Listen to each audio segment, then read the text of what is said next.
여러분 안녕하십니까? 저는 2020 대국민 보고대회 사전행사 미래교육 100분 대토론회 진행을 맡은 국가교육회의 연구지원팀장 조민환입니다.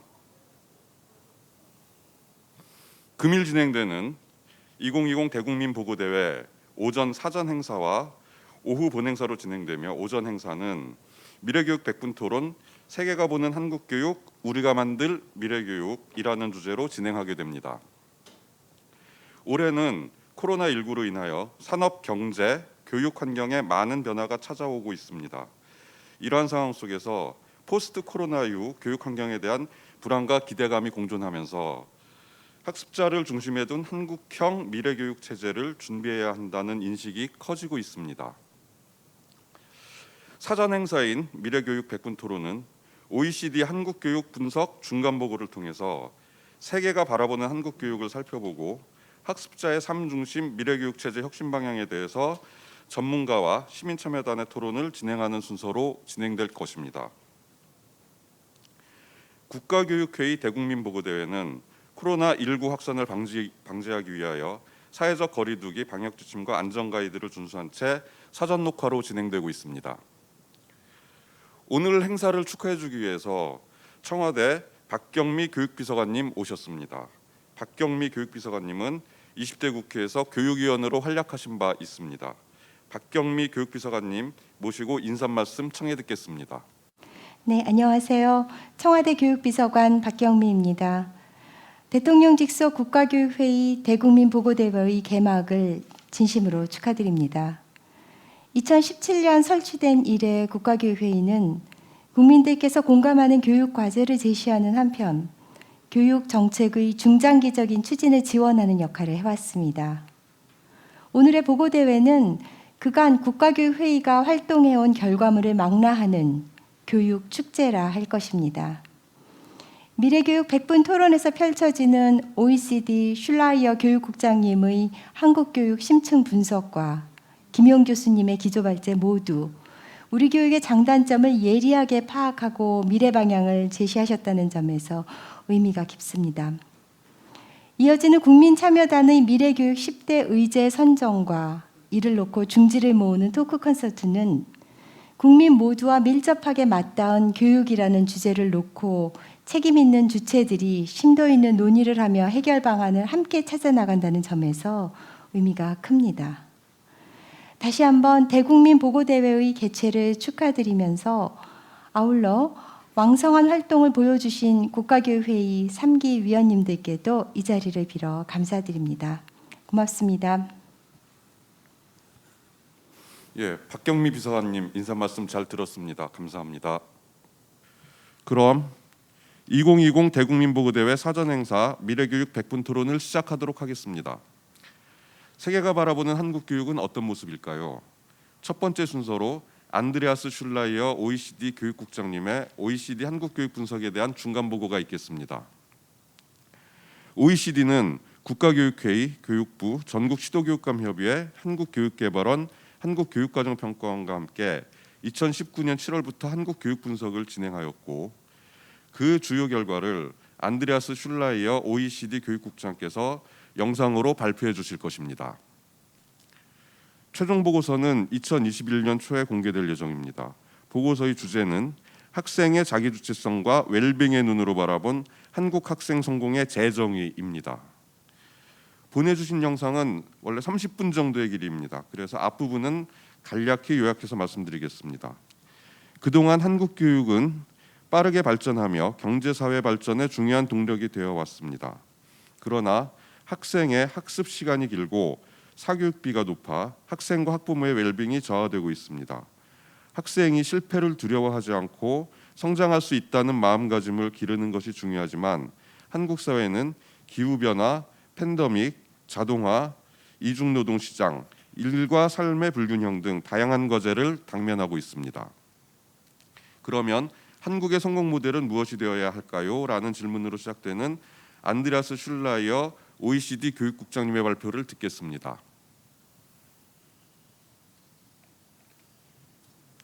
본 보고는 온라인 화상 발표로 진행되며 동시 통역이 함께 제공되오니 중계를 통해 보고 계시는 분들께서는 소리를 좀 더 키워서 듣는 걸 추천드리겠습니다. 그럼 안드레아스 슐라이어 OECD 교육국장님을 영상으로 모시겠습니다.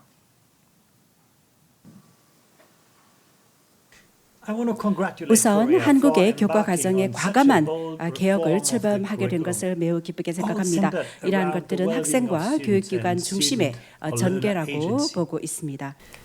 자, 그렇다면 한국의 차후의 석세스들은 무엇일까요? 네, 스스로 한번 이것을 생각해 보시기 바랍니다. 제가 잠깐 한 참고사항을 말씀드리겠습니다. 한국에서는 교육이 어떻게 이렇게 우수성과 평등이 잘 타협이 됐는지를 볼 수가 있을 것입니다. 한국은 피사 성적이 상당히 높았었습니다. 그런데 우수함을 얻기 위해서 공평이 절대로 희생될 필요는 없습니다. 그리고 성취율과 또 사회적인 백업 비율이 절대 학생의 학습 결과의 지표가 되어서는 안 됩니다. 그렇다면 이것이 미래까지도 여전히 적용이 될까요? 좀 더 다양한 사회가 필요하고 또 다양한 학습의 리드가 필요할 거라고 생각합니다. 그렇기 때문에 좀 더 적극적인 접근 방법이 필요합니다. 에스토니아를 한번 보시기 바랍니다. 이게 보면은 훨씬 더 야심찬 벤치마크를 갖추고 있습니다. 또 한 가지 제가 참고로 말씀드릴 것이 있는데요. 한국인들은 정말 잘하고 있어요. 그래서 피사에서 뭐 이렇게 수학이라든가 과학의 성적이 상당히 뛰어납니다. 그런데 피사의 그 기준에 봤었을 때 그 글로벌 컴피턴스를 보면은 물론 이제 당연히 수학이나 과학에서 상당히 뛰어나지만 또 이 분야에 있어서는 많이 뒤처지고 있습니다. 이제 글로벌 컴피턴스가 되겠습니다. 그래서 이제는 조금 더 다른 그런 시각으로 보아야 될 것이고 좀 더 다른 그런 사고방식을 가져야 될 것이고 이것이 바로 미래의 경제가 요구하고 있는 사항이기도 합니다. 그런데 아직까지 한국의 젊은이들은 거기까지 도달하지가 못했습니다. 앞을 내다보면 우리에게 더 중요한 것은 학생들이 이런 복잡하고 또 야심찬 그리고 불확실한 미래를 잘 헤쳐나갈 수 있도록 해야 됩니다. 항해력이 필요한 것이고요. 그렇게 해야만 자신들이 어디에서 오고 어디로 가는지를 알 수 있습니다. 그것은 결국 교육기관이 이것을 담당해야 될 것이고 또 목적의식을 찾고 또 본인의 능력에 자신감을 가져야 될 것이고 본인의 아이덴티티를 확립을 해야 되는 것입니다. 그리고 자신감을 가지고 또 자의식을 가지고 창의력을 가지고 긴장감이나 딜레마를 잘 해결해 나가야 될 것이고 또 모순도 잘 해나가야 될 것이고요. 또 책임감 있는 의사결정을 내리고 스스로 또 다른 사람들과 함께 사는 방법을 배우고 또 지구와 사는 방법을 배울 것입니다. 모든 것이 자격으로 되는 것이 아니고 우리가 과거에 있었던 그런 공식은 더 이상 효용성이 없습니다. 미래는 다양한 교육의 경로를 모색하고 있습니다.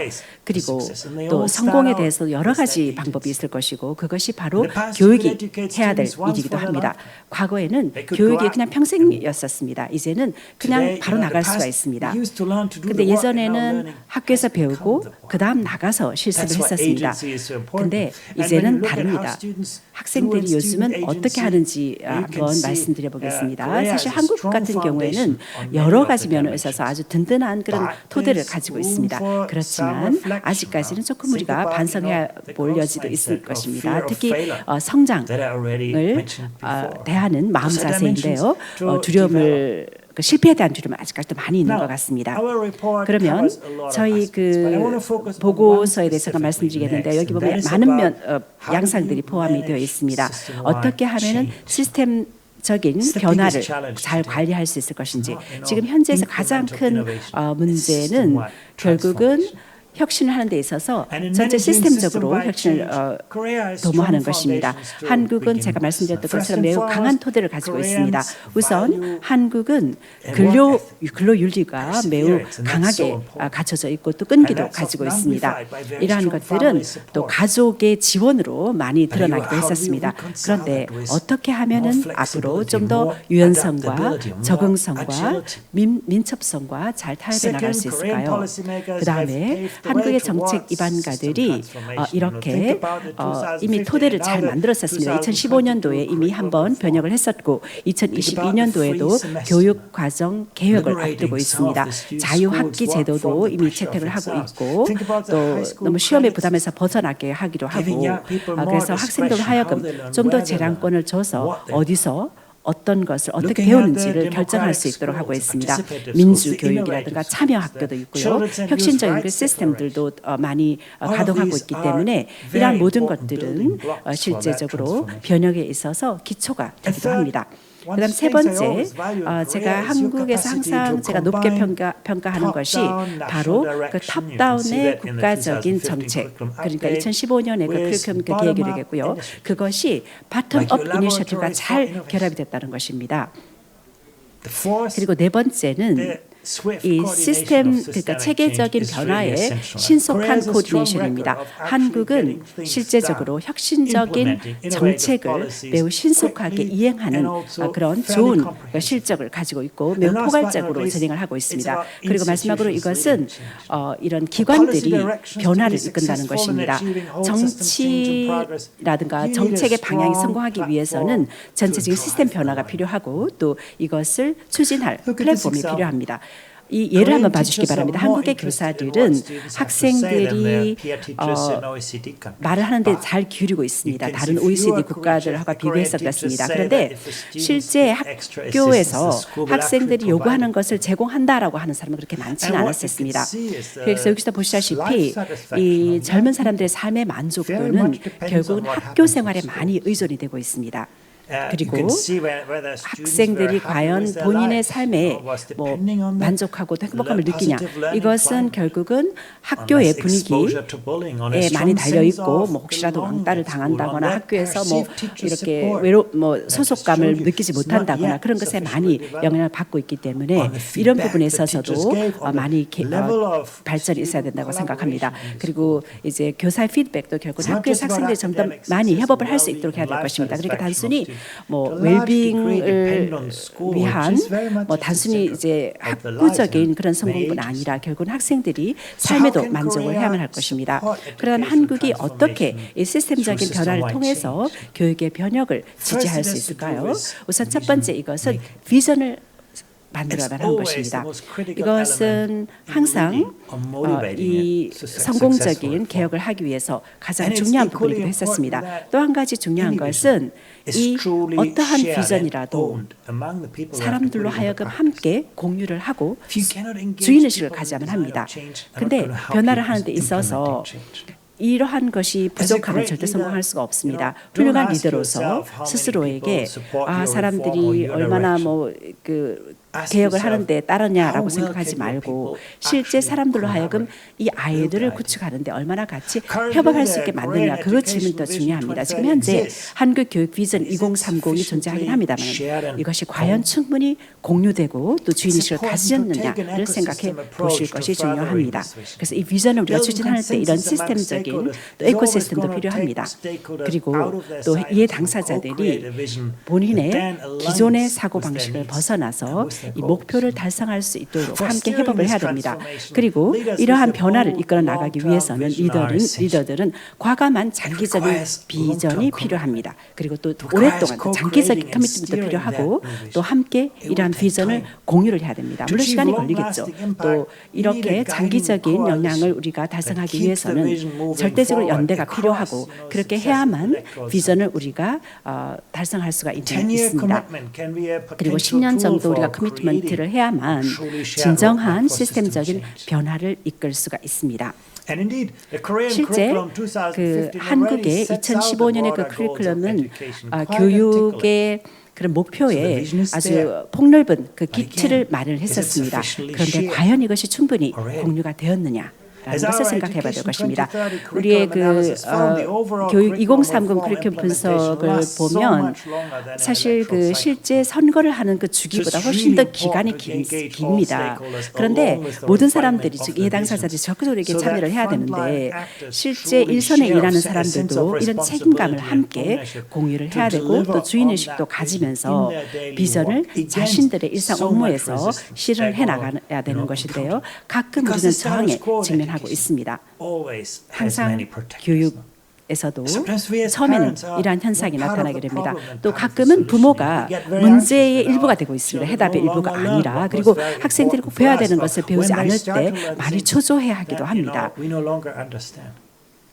교사들도 이제는 자신들이 배웠던 방식으로만 그대로 밀고 나가는 경우가 상당히 많이 있습니다.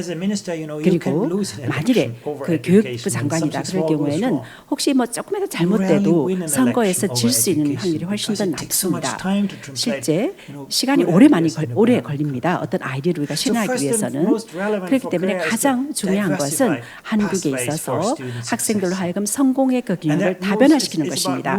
그래서 이제는 과거 이런 그 고정관념에서 벗어나서 그러니까 꼭 뭐 좋은 대학만 들어가야 된다 이런 것이 아니라 조금 더 다른 그런 시각을 갖도록 우리가 유도를 해야 됩니다.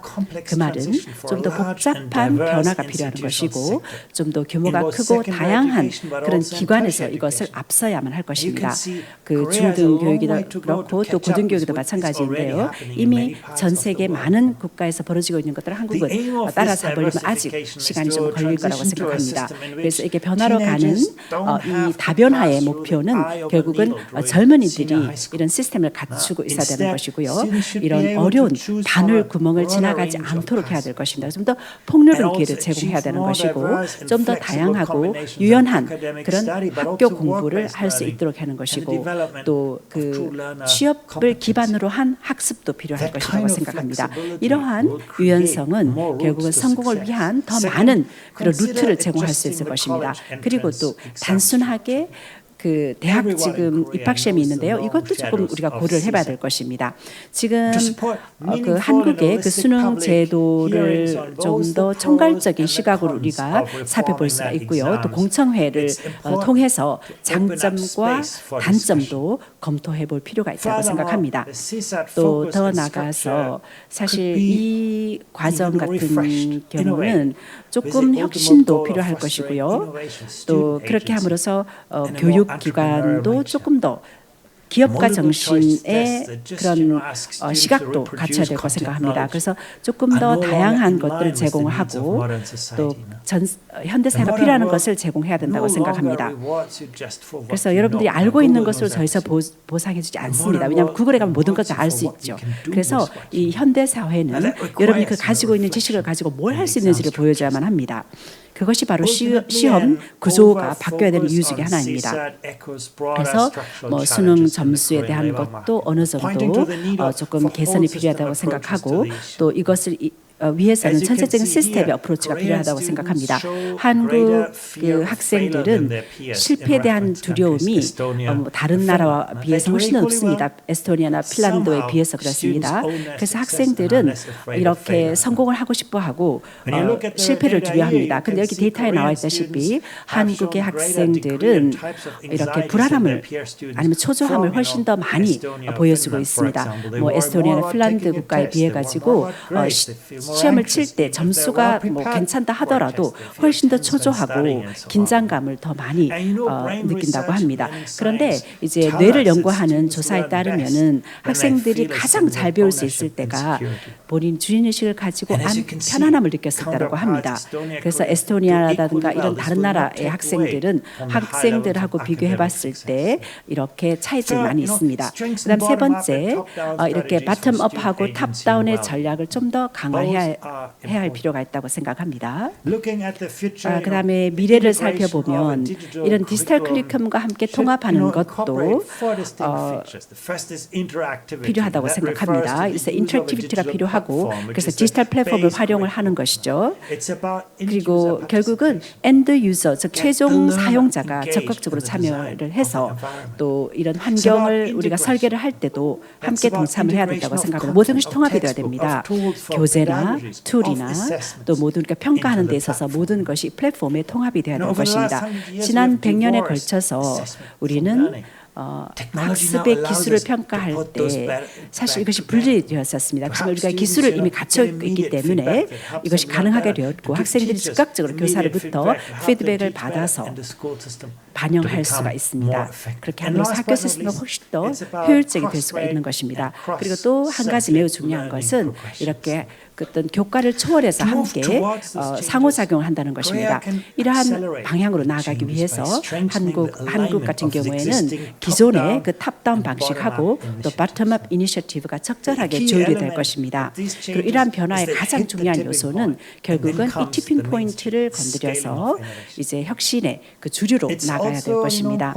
또 한 가지 중요한 것은 그 이니셔티브의 전체를 살펴봐야 되는 것입니다. 그래서 어떻게 하면은 각기 다른 에코시스템의 그 시너지를 잘 형성할 수 있을 것인지 그리고 어떻게 하면 이것을 더욱더 확대시켜 나갈 수 있을 것인지 그리고 학교와 지역과 네트워크와 함께 이 이니셔티브를 연결시켜 나갈 수 있는지를 파악하는 것도 매우 중요합니다. 그리고 또 일관성 있는 거버넌스 구조를 가지고 있어야 할 것이고 또 한국은 어떻게 보면 상당히 복잡한 의사결정 과정 프로세스가 교육 정책에 아직까지 존재하는 것 같습니다. 그런데 매우 효과적인 코디네이션을 하기 위해서 이러한 것들이 필요하고 특히 명확한 그런 리더십이 필요하다고 생각합니다. 그리고 가장 중요한 것은 이러한 개혁을 모든 정치적인 요소들 아니면 어떤 정당이나 그런 정부를 넘어서서 유지를 해야 된다는 것입니다. 그리고 또 교사에 많은 투자가 이루어져야 될 것입니다. 한국의 교사 같은 경우는 실제 본인들이 뭐 정식 그 교육에서 배웠던 것 하고 실제 본인들이 이렇게 가르칠 때 느끼는 거하고 가장 큰 갭을 느낀다고 합니다. 그렇기 때문에 이제는 기존의 사고방식에 벗어나야 될 것이고 학생들을 지원을 해서 서로 각기 다른 그런 콘텐츠를 연결할 수 있도록 그리고 점을 그 선으로 연결할 수 있도록 도와줘야 될 것입니다. 그리고 한국 교사 중에 30% 미만이 나는 이제 가르칠 때 충분히 준비가 되었다고 느꼈고 그 다음에 60% 교사 60% 이상은 실제적으로 이러한 스킬을 배우는 교육을 다 받았었습니다. 그렇다면 결국은 이 딜리버리 체인이 조금 망가진 게 아닌가 생각이 됩니다. 또 한 가지 예는 비판적인 사고를 하도록 도와주는 것입니다. 교사의 70%가 이런 비판적인 사고 스킬을 가르칠 만한 준비가 되었다고 하지만 실제 50% 미만의 교사가 실제 학생들한테 이렇게 그런 과제를 주었다고 합니다. 그 말은 결국은 교사들이 이렇게 그 커리큘럼이나 아니면 그 커리큘럼을 이렇게 그 관리하는 그런 스킬을 조금 더 잘 이해해야 된다고 생각합니다. 또 한 가지 중요한 것은 한국의 교사들의 과중한 그 행정 업무가 있다는 것인데요. 그러니까 결국은 기술을 조금 더 사용할 필요가 있지 않을까 생각합니다. 단순히 학생을 가르치는 것이 아니라 이런 그 조직 에서 21세기 모델을 채택을 해야 될 것이죠. 그리고 마지막으로 또 한 가지 중요한 것이 바로 리서치 어젠다가 되겠습니다. 한국은 훌륭한 그런 기관들이 많이 있습니다. 한국 교과과정평가원도 있고 또 한국 교육기반원이 있습니다. 그래서 조금 더 증거 기반의 문화를 의사결정 교육에서도 같이 구축해 나가야 된다고 생각합니다. 저는 이런 이제 연구원들과 같이 일을 하면서도 상당히 뿌듯함을 많이 느꼈었습니다. 그리고 현재로는 아직까지도 그런 지식 간의 그런 격차가 있는 것 같습니다. 결국은 리스크를 우리가 잘 이렇게 해결해 나가고 또 더 기회를 활용해야 될 거라고 생각합니다. 그렇다면 이 현대화하고 혁신하고의 적절한 밸런스가 무엇일까요? 그리고 새로운 우리가 목표를 어떻게 잘 타협해서 조정해 나갈 수 있을까요? 그리고 어떻게 우리는 글로벌한 마인드를 가지고 그렇지만 이 본인의 그 지역에 그 발을 디딘 학생들과 교사를 잘 지원할 수 있을까요? 그리고 더 빠른 혁신을 어떻게 하면 잘 지원해 나갈 수 있을까요? 그리고 우리는 어떻게 하면은 이런 잠재적인 그런 기존의 능력을 잘 활용할 수 있을까요? 그리고 또 사람들, 시간, 기술들 이러한 것들을 어떻게 재조합해서 미래를 위해서 더 강력한 학습 환경을 조성할 수 있을까요? 그런데 이것은 단순히 정부만의 프로젝트가 절대로 아니고 모든 사회가 함께 해야 될 프로젝트입니다. 감사합니다. 네, 좋은 말씀 감사합니다. 발표해 주신 안드레아스 슐라이어 OECD 교육국장님 감사드립니다. 한국의 높아지는 위상만큼 우리 교육의 성과도 세계의 주목을 받고 있지만 한편으로 우리 학생들의 삶을 돌아보면 여전히 우리 교육이 앞으로 넘어서야 할 과제들이 많음을 느낍니다. 네, 조금 전에는 세계의 시선으로 한국 교육을 어떻게 바라보고 있는가를 들어보았습니다. 이번에는 우리의 시선으로 우리가 만들 미래 교육은 어떤 방향으로 가야 할지 함께 토론하는 시간을 가져보도록 하겠습니다. 먼저 토론에 참석하신 좌장님과 패널분들을 소개를 해드리겠습니다. 류방란 국가교육회의 중장기 교육정책 전문위원회 부위원장님께서 좌장으로 자리를 참석해 주셨습니다. 김용 국가교육회의 중장기 교육정책 전문위원이시면서 한국교원대학교 교수님께서 기조발제자로 참석해 주셨습니다. 초중등 분야 패널로는 성하경 국가교육회의 청년특별위원회 위원님 참석하셨습니다. 패널로 최지윤 국가교육회의 지역사회 특위 위원이시고 전북교육청 장학관 역임하고 계십니다. 참석하셨습니다. 그리고 고등직업 분야 패널로 김은영 한국교육개발원 연구위원님 참석하셨습니다. 다음 최창균 국가교육회의 고등직업교육 전문위원 하고 계시고요. 한국직업능력개발원 선임연구위원님께서 참석하셨습니다. 소중한 시간 내어 참석해 주셔서 감사합니다. 우리가 만들 미래교육에 대한 토론에 앞서 먼저 김용 한국교원대학교 교수님께서 학습자 3중심 미래교육체제 혁신 방향이라는 주제로 기조발제를 해주시겠습니다. 그럼 김용 교수님 자리로 모시겠습니다. 안녕하세요. 국가교육회의 중장기 교육정책 전문위원회 전문위원으로 일하고 있는 김용이라고 합니다. 유튜브로 만나게 되는 여러 선생님들 만나서 반갑습니다. 제가 오늘 짧은 시간입니다만은 선생님들과 우리 교육이 걸어온 길, 한국 사회의 변화에 대해서 살펴보고 앞으로 남은 과제가 무엇인지도 같이 고민해 보겠습니다. 먼저 우리 사회가 지난 70년간 어떻게 변해왔나, 그 안에서 교육은 무엇이나 잠깐 생각해 볼까요? 식민 지배를 겪고 또 전쟁을 겪고 30년, 40년 가까이 우리나라는 엘리트 관료들과 또는 군이라고 하는 사람들을 중심으로 굉장히 국가 주도의 발전 전략을 취해왔습니다. 그리고 그 기간 동안에 교육이라고 하는 것은 매우 중요한 역할을 했는데요. 교육을 통해서 사회적 계층 또는 사회적 지위가 정해지는, 형성되는 그런 경험을 하면서 많은 사람들이 계층을 불문하고 교육에 참여하려고 하는 의욕을 가지고 또 실제로 교육의 결과를 가지고 사회적 계층을 지배하는, 배분하는 일종의 대중교육 사회를 저희가 경험해왔습니다. 그런데 이제 그 과정에서 일종의 능력주의 또는 업적주의라고 하는 것이 사회의 보편적인 규범으로 자리를 잡고 능력주의가 작동하려고 하다 보니 공통된 교육 과정을 같이 배우고 하나의 기준으로 사람들을 평가하는 그런 방식을 상당히 우리가 상식적으로 받아들이게 되었던 것 같습니다. 그런데 지난 70년 또 특히 근래 한 20년 정도를 생각해 보면 한국 사회에서 두드러진 변화 중에 하나가 개인주의의 급진전이 아닐까 이런 생각을 해봅니다.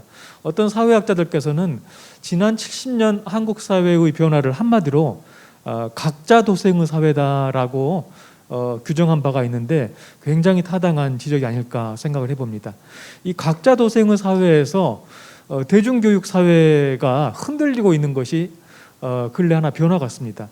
그러니까 과거에 사회적 계층이 강고하지 않고 교육을 통해서 계층을 형성하던 시기에는 누구나 교육에 참여하려고 했지만 이제 사회적 계층이 어느 정도 형성이 되고 계층 간의 벽이 점점점 높아지는 상황에서는 사람들이 일찍부터 교육에 참여하지 않으려고 하거나 포기하거나 이런 사람들도 늘고 있다. 이게 현실인 것 같습니다. 오늘날 우리를 둘러싸고 있는 정책 환경의 변화가 여러 가지 있는데 한 4가지 정도 제가 생각을 해보고자 합니다. 첫 번째로는 세계화라고 하는 것입니다. 교역이라든가 인력의 세계화는 저희가 많이 경험하고 있고 근래에는 감염병이라고 하는 것도 굉장히 세계적인 것이구나를 저희가 알고 있습니다. 과거에는 한국에서 태어나서 한국에서 교육을 받고 한국에서 일을 하게 되는 이런 식의 삶을 살았지만 지금 오늘날의 아이들 또 앞으로의 아이들은 그런 식의 삶을 살 것 같지 않습니다. 아마 세계를 무대로 생각하고 세계를 무대로 활동하는 그런 삶을 살게 될 것입니다. 두 번째로 디지털화라고 하는 것도 중요한 변화인데요. 저희가 근래 코로나 상황에서 원격 수업을 진행하면서 굉장히 중요한 한계도 느끼고 있고 상당히 큰 가능성도 보고 있습니다. 또 삶의 전체 현장에서는 굉장히 빠르게 그 일자리가 감소하는 면도 경험하고 있고 또 생각하지 못했던 일자리가 생기는 것도 경험하고 있습니다. 전체적으로 세계화나 디지털화 과정에서 불확실성이라고 하는 것이 매우 높아지고 있는 것 아닐까 이런 생각을 해봅니다. 세 번째로는 인구 구조의 변화인데 과거에는 피라미드형 구조를 가지고 있다가 이제는 역삼각형 구조로 바뀌고 있죠. 젊은 아동 청소년이 굉장히 빨리 줄고 있고 반대로 노인은 굉장히 많이 늘고 있습니다. 아마 대학의 풍경이 앞으로 많이 달라질 것 같습니다. 지금은 20대 청년들이 4년간 다니는 학교이지만 앞으로는 장년이나 노인들이 공부하는 학교가 되지 않을까 이런 생각을 해봅니다.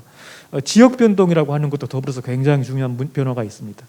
마지막으로 참여민주주의라고 하는 것도 한국 사회의 중요한 환경인데요. 저희가 군부 독재 경험을 하다가 정치적 민주화를 이루고 또 근래 촛불혁명을 통해서 굉장히 세계 자랑할 만한 민주적 경험을 하고 있습니다. 이제는 더 많은 사람들이 더 깊은 수준에서 어떻게 민주주의를 도모해 나갈까라고 하는 것도 중요한 과제로 제기되고 있습니다. 우리 국가교육회의에서 지난 70년의 한국 교육의 전개 과정 그리고 오늘날 우리를 둘러싸는 환경을 고민하면서 잡아낸 키워드가 학습자의 삶 중심 교육이라고 하는 것입니다. 첫 번째 저희가 이제는 학생의 현실에 조금 눈을 돌려보자라는 이야기를 해보고 싶습니다. 과거에는 목표라고 하는 게 먼저 주어져 있었고 목표를 향해서 모두가 달려갔기 때문에 미처 학생들을 바라볼 여유조차 가지지 않았고 또 그럴 필요도 별로 없었다고 생각합니다. 그러나 이제는 대중교육 사회가 동요하는 상황에서 자기 정체성에 대한 회의를 하는 학생들도 굉장히 많고 또 경쟁에서 이긴 아이들의 경우에도 여러 가지 병리적 현상을 경험하는 경우도 있습니다. 그래서 학생들의 현실 자체에 눈을 좀 기울이자, 눈을 두자라고 하는 말씀을 드리고 싶습니다. 두 번째로는 학습의 양태가 변화하고 있는 것도 저희가 주목할 부분인 것 같습니다. 과거에는 교과서를 중심으로 교실 내에서 학습이 전부였다고 한다면 이제는 유튜브라고 하는 것은 온 국민의 제2의 학교가 되어 있습니다. 또 교과서가 아니라 학교를 넘어서서 마을을 중심으로 하는 교육도 굉장히 활성화되고 있습니다. 이런 학습 양태의 변화를 중심으로 교육의 체제를 다시 설계해야 될 과제가 있다고 생각합니다. 세 번째로는 교육 본질을 회복한다고 하는 의미도 있을 것 같습니다. 사실 우리가 모든 학생을 다 챙기지 못했습니다. 앞선 자리에 있는 학생에 주목했고 보이지 않는 학생이 제법 많았습니다. 이제는 보이지 않는 학생들에도 주목해야 될 것 같습니다. 배운다고 하는 것, 공부한다고 하는 것은 무엇인가를 알아가는 것이기도 하지만 더 중요한 것은 살아가는 방법을 배워나가는 것이고 이것은 아는 일과 함께 사람들과 더불어 또 자연과 더불어 살아가는 공존하는 방법을 배우는 것이기도 합니다. 이것 전체가 교육에 들어와야 된다고 생각합니다. 이런 방향성, 이런 어떤 지향점을 가지고 저희가 4가지 정도의 방향을 제안하고자 합니다. 첫 번째로는 누가 미래 교육을 설계할 것인가와 관련해서 교육 주권자와 더 깊은 민주주의라는 제안을 하고 싶습니다. 엘리트 관료, 전문가 중심의 계획적인 발전이 아니라 더 많은 사람들이 수기와 참여를 통해서 만들어내는 방향에 대해서 저희가 우선권을 줘야 된다라는 생각합니다. 두 번째로는 제도 교육을 넘어서서 평생학습의 생태계를 구축하는 게 목표이자 내용이 된다고 생각합니다. 학교를 넘어서서 사회 전체를 배움의 네트워크로 연결하고 사람들이 거기서 마치 자유롭게 헤엄치듯이 나이와 공간을 불문하고 공부할 수 있는 체제를 갖춰주는 게 우리 목표입니다. 세 번째로는 축적 지향의 교육과 교육의 질적 도약을 방법론적 측면에서 방향으로 제안하고 싶습니다. 우리는 그동안 성공을 보장할 수 있는 방식의 또는 실패하면 안 되는 방식의 교육을 해왔는데 이제 우리나라의 위상이라든가 이걸 보게 될 때 이제 우리는 그 단계를 극복해야 된다. 실패를 두려워하지 않고 오히려 실패를 격려해주는 그런 방식의 교육이 필요한 것 같습니다.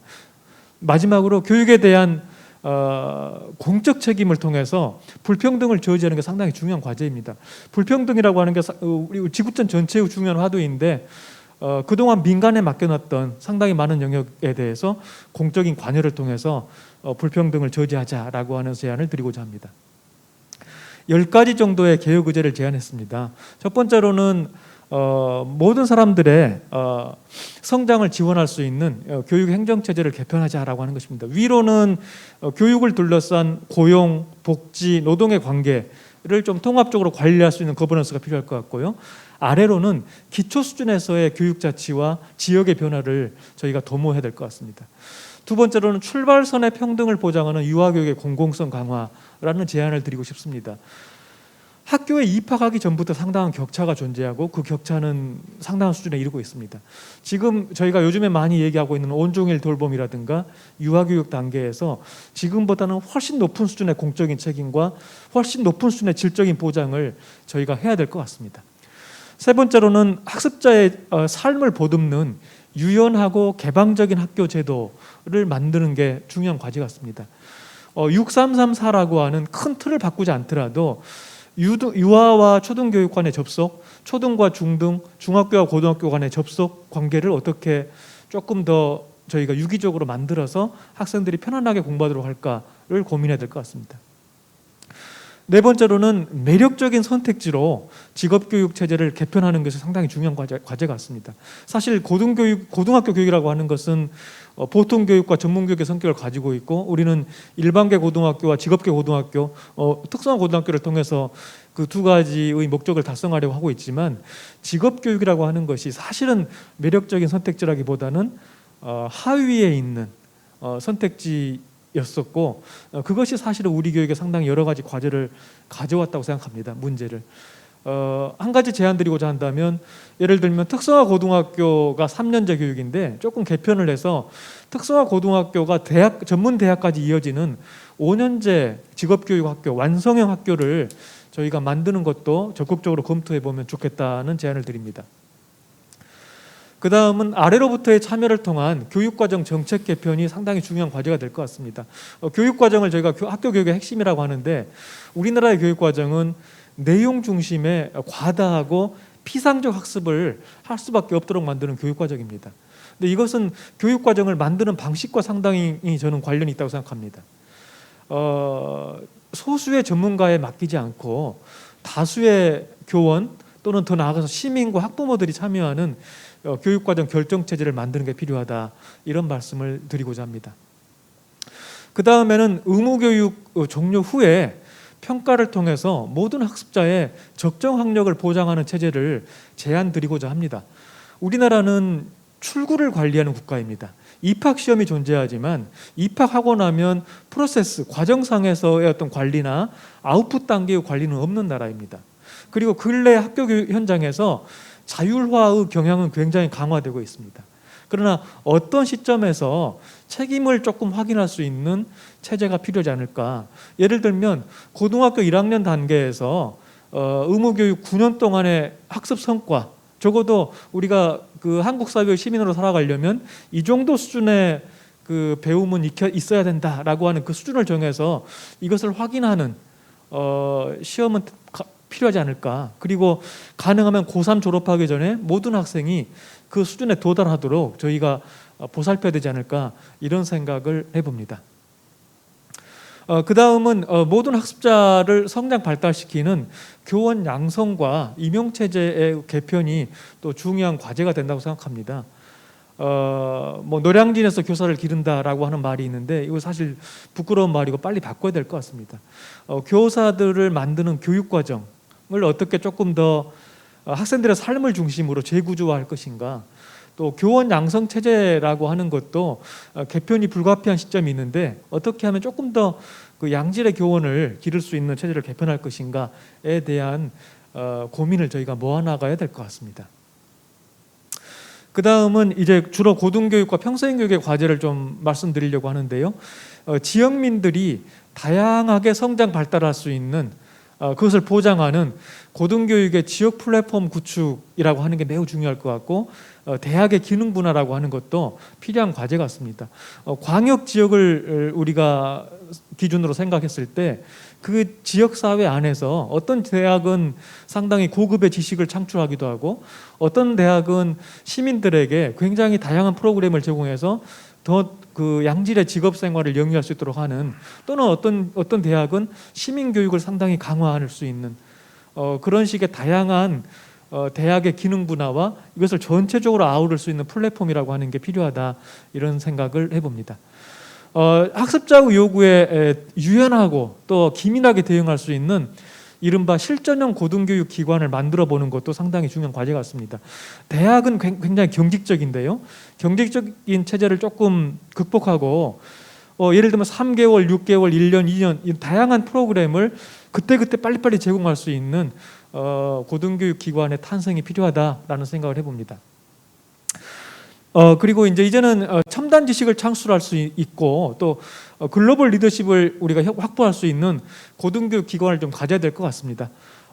한국의 발전 수준이 이제는 누군가를 모방해야 되는 시대가 아니고 앞서 나가서 다른 나라를 리드해야 되는 그런 수준에 우리가 이르러 있는데 고등교육이 굉장히 질 높은 지식을 생산하는 기관으로 탈바꿈하는 것이 상당히 중요한 과제가 될 것 같고 국가의 지원이 필요한 것 같습니다.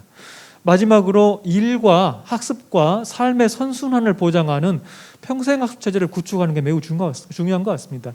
그동안은 우리가 12년 또는 16년 교육받고 한 30년 일하고 은퇴하고 그런 삶을 살아왔습니다. 그런데 이제는 온 생애에 걸쳐서 늘 그 자유롭게 학습하고 자신의 삶을 바꿔나가야 되는 그런 시대가 되었습니다. 국가는 그런 평생학습을 적극적으로 장려하는 조치를 취할 필요가 있습니다. 이를테면 요즘에 기본소득 같은 얘기 저희가 하고 있는데 도전소득 또는 학습소득 이런 제한 이런 식의 어떤 정책을 통해서 생애에 걸쳐서 자유롭게 학습할 수 있는 체제를 구축하는 것이 앞으로의 중요한 과제가 될 것 같습니다. 조금 빨리 말씀드렸습니다마는 선생님들의 고민을 확장시키는데 도움이 되었으면 합니다. 고맙습니다. 네, 김용 교수님 좋은 말씀 감사합니다. 유초중등 교육의 혁신 과제, 고등 직업 평생 교육의 혁신 방향에 대해서 우리가 고민해야 할 지점들을 잘 말씀해 주신 발표였지 않았나 싶습니다. 다음은 초중등, 고등 직업 교육의 일선에 계시는 전문가분들과 함께 지점 토론을 진행하는 시간을 갖도록 하겠습니다. 원활한 토론 진행을 위해 좌장 류방란 중장기 교육정책 전문위원회 부위원장님께 진행을 부탁드리겠습니다. 예, 오늘 우리 이 포럼의 주제가 세계가 보는 한국 교육, 우리가 만들 미래 교육입니다. 두 분 발표 잘 들었는데요. 지금부터는 토론을 진행하도록 하겠습니다. 먼저 첫 번째 토론은 국가교육회의의 청년특별위원회 성하경 위원님 모시고 듣겠는데요. 성하경 위원님은 지금 고등학교 현장에서 학생들에게 교육학을 가르치고 있습니다. 그 현장에서 오늘 앞에서 OECD 한국 교육 보고서의 내용의 핵심 키워드 중에 하나인 학습자 주체성에 관련해서 학교 현장에서는 그 관점에서 보면 어떤 일이 이루어지고 있고 또 미래로 나아가기 위해서 어떤 점을 좀 짚어봐야 하는지 말씀해 주실 것 같습니다. 토론을 청해서 듣도록 하겠습니다. 안녕하세요. 국가교육회의 청년특별위원회 청년위원 성하경입니다. 네, 저는 앞에서 말씀해 주셨듯이 고등학교에서 교육학으로 학생들을 만나고 있습니다. 제가 오늘 이 자리에서 여러분들과 나누고 싶은 이야기는 학습자의 삶 중심의 미래 교육에서 학생들이 반드시 갖추어야 할 학생 주체성에 관한 이야기입니다. 제가 학교 현장에서 느끼는 것은 대한민국은 학생 주체성을 길러주기에 굉장히 좋은 토양을 갖고 있습니다. 그러나 학생 주체성을 기르기 위한 아주 역력한 어려움이 있는 환경에 처해 있습니다. 대한민국 국민이라면 공감할 수 있을 말들이 자기주도 학습, 열정, 열심, 성실, 노력, 동기, 몰입 이런 단어들은 학생들이 갖추어야 할 미덕입니다. 그런데 학생들이 이것들을 발휘했을 때 실제로 이것을 인정받은 경험은 거의 없습니다. 왜냐하면 학생들은 본인들이 그런 미덕을 발휘했음에도 불구하고 성적, 등급이라고 하는 숫자에 평가받고 남들과 비교당하기 때문입니다. 그런 상황 속에서 저는 이제 현장에 있는 이야기를 조금 나누어 보려고 합니다. 학생들이 자신들의 성장 그리고 자기 스스로를 사랑하는 마음인 자존 대신에 성적, 그리고 학벌을 더 중요한 가치로 그들의 마음에 자리매김하고 살아가고 있는데요. 올해도 코로나19로 인하여 온라인, 오프라인 수업을 함께 하였습니다. 어떻게 수업을 할까 고민을 하다가 어김없이 프로젝트 수업을 진행하였습니다. 언어로 하는 대화보다 채팅으로 하는 대화가 훨씬 더 편한 요즘 아이들 덕분에 저는 학교 오프라인 수업에서 할 수 없었던 개인적인 소통, 그리고 그 아이들에 대한 개별적인 지도, 피드백이 가능해서 훨씬 좋았던 면도 있습니다. 그리고 이제 학기 말이 다가오면서 아이들에게 너희들이 지금까지 수업에서 쓴 거, 학습한 거, 경험한 것, 그리고 만들어낸 보고서들 제출해라 했더니 아이들이 자신들이 수업 시간에 했던 거니 부담 없이 모두 잘 제출했습니다. 그리고 다음 시간에 아이들에게 나는 너희들의 보고서를 잘 보았고 이런 것들을 평가할 것이다 이렇게 말했더니 갑자기 아이들에게 연락이 오기 시작합니다. 선생님, 제가 좀 보고서를 부실하게 낸 것 같은데 다시 내도 되나요? 혹은 선생님, 제가 이런 심화 보고서를 또 쓰는데 그것도 평가해 주시면 안 되나요? 라고 이야기를 합니다. 교사의 입장에서 온 오프라인 수업을 통해서 너희들이 배워야 할 것을 배웠고 교사가 가르치는 것을 잘 수행했고 잘 성취했음에도 불구하고 자꾸 평가에 더 좋은 점수를 받기 위해 노력하는 모습을 보면서 굉장히 당황했습니다. 아이들에게는 자신들의 그 과정보다 그 겉으로 보여지는 인정받기 위한 성적이 중요하기 때문입니다. 이제 미래교육에서는 아이들의 삶이 중요합니다. 급변하는 사회에서 아이들이 자기의 정체성을 가지고 학생 주체성을 가지고 살아가는 것이 중요하다고 생각합니다. 그러기 위해서는 앞에서 말씀하셨듯이 학교와 가정과 사회가 잘 함께 아이들을 길러내야 하고 무엇보다 교육과정, 아이들의 교실에서 하는 학습 경험이 그들의 배움과 성장 그리고 그들의 삶과 유기적으로 연결이 되어 있어야 합니다. 그 중심, 교과 중심의 내용 중심의 지식이 아니라 그들이 이 세상에 내가 무엇을 좋아하고 무엇을 하고 싶고 어떤 일을 하고 싶은지를 배우는 것이 핵심이라고 생각이 됩니다. 그렇게 되었을 때 아이들은 학습 주체성을 가지게 될 것인데요. 그 지점에서 저는 우리나라 미래교육에 꼭 필요한 환경을 하나 제안하고 싶습니다. 그것은 바로 칭찬과 격려입니다. 아이들이 앞서 말했던 그 학생의 미덕들을 발휘했을 때 그 성적이 아닌 작은 성취로 칭찬받고 작은 경험의 성취감을 느끼고 나도 할 수 있구나 이런 경험들이 초등학교 때부터 고등학교 때까지 쭉 쌓아가면서 어른이 되었을 때도 자기 삶을 스스로 살아갈 수 있는 삶을 살기를 바랍니다. 그렇게 되었을 때 앞에서 발제에서 말씀해 주셨듯이 어른이 되어서 사회와 유기적으로 그리고 자신의 삶을 살아갈 수 있는 미래교육이 되기를 바라며 토론을 마치겠습니다. 감사합니다. 예, 감사합니다. 저는 오늘 성하경 위원한테 굉장히 좋은 말을 들은 것 같아요. 흔히 우리가 이제 요즘 학생들이 무력하다, 자기 주관이 없다 그러는데 지금 토론자께서는 그게 아니다. 학생들은 좋은 에너지, 자발성 이런 걸 갖추고 있는데 오히려 학교에서 이루어지고 있는 교육의 틀, 평가의 틀이 우리 아이들의 그 자발성과 자기 주체성 이런 부분을 오히려 잘 발휘하지 못하게 더 성장시키지 못하게 하고 있다. 이런 문제 제기를 제대로 해주신 것 같아서 참 좋았고요. 그런 의미에서 앞으로 나아갈 때는 학생들이 앞에서도 OECD에서도 저희들이 하나의 성공이 아니라 우리의 성공 기준을 다양화해야 한다고 했듯이 아이들의 다양한 면을 다양하게 담을 수 있는 미래교육 체제를 어떻게 만들어 나가야 할까 하는 질문을 주신 것 같습니다. 감사합니다. 다음에는 우리 국가교육회의의 지역사회협력특별위원회 최지훈 장학관님 모시고 토론을 듣도록 할 텐데요.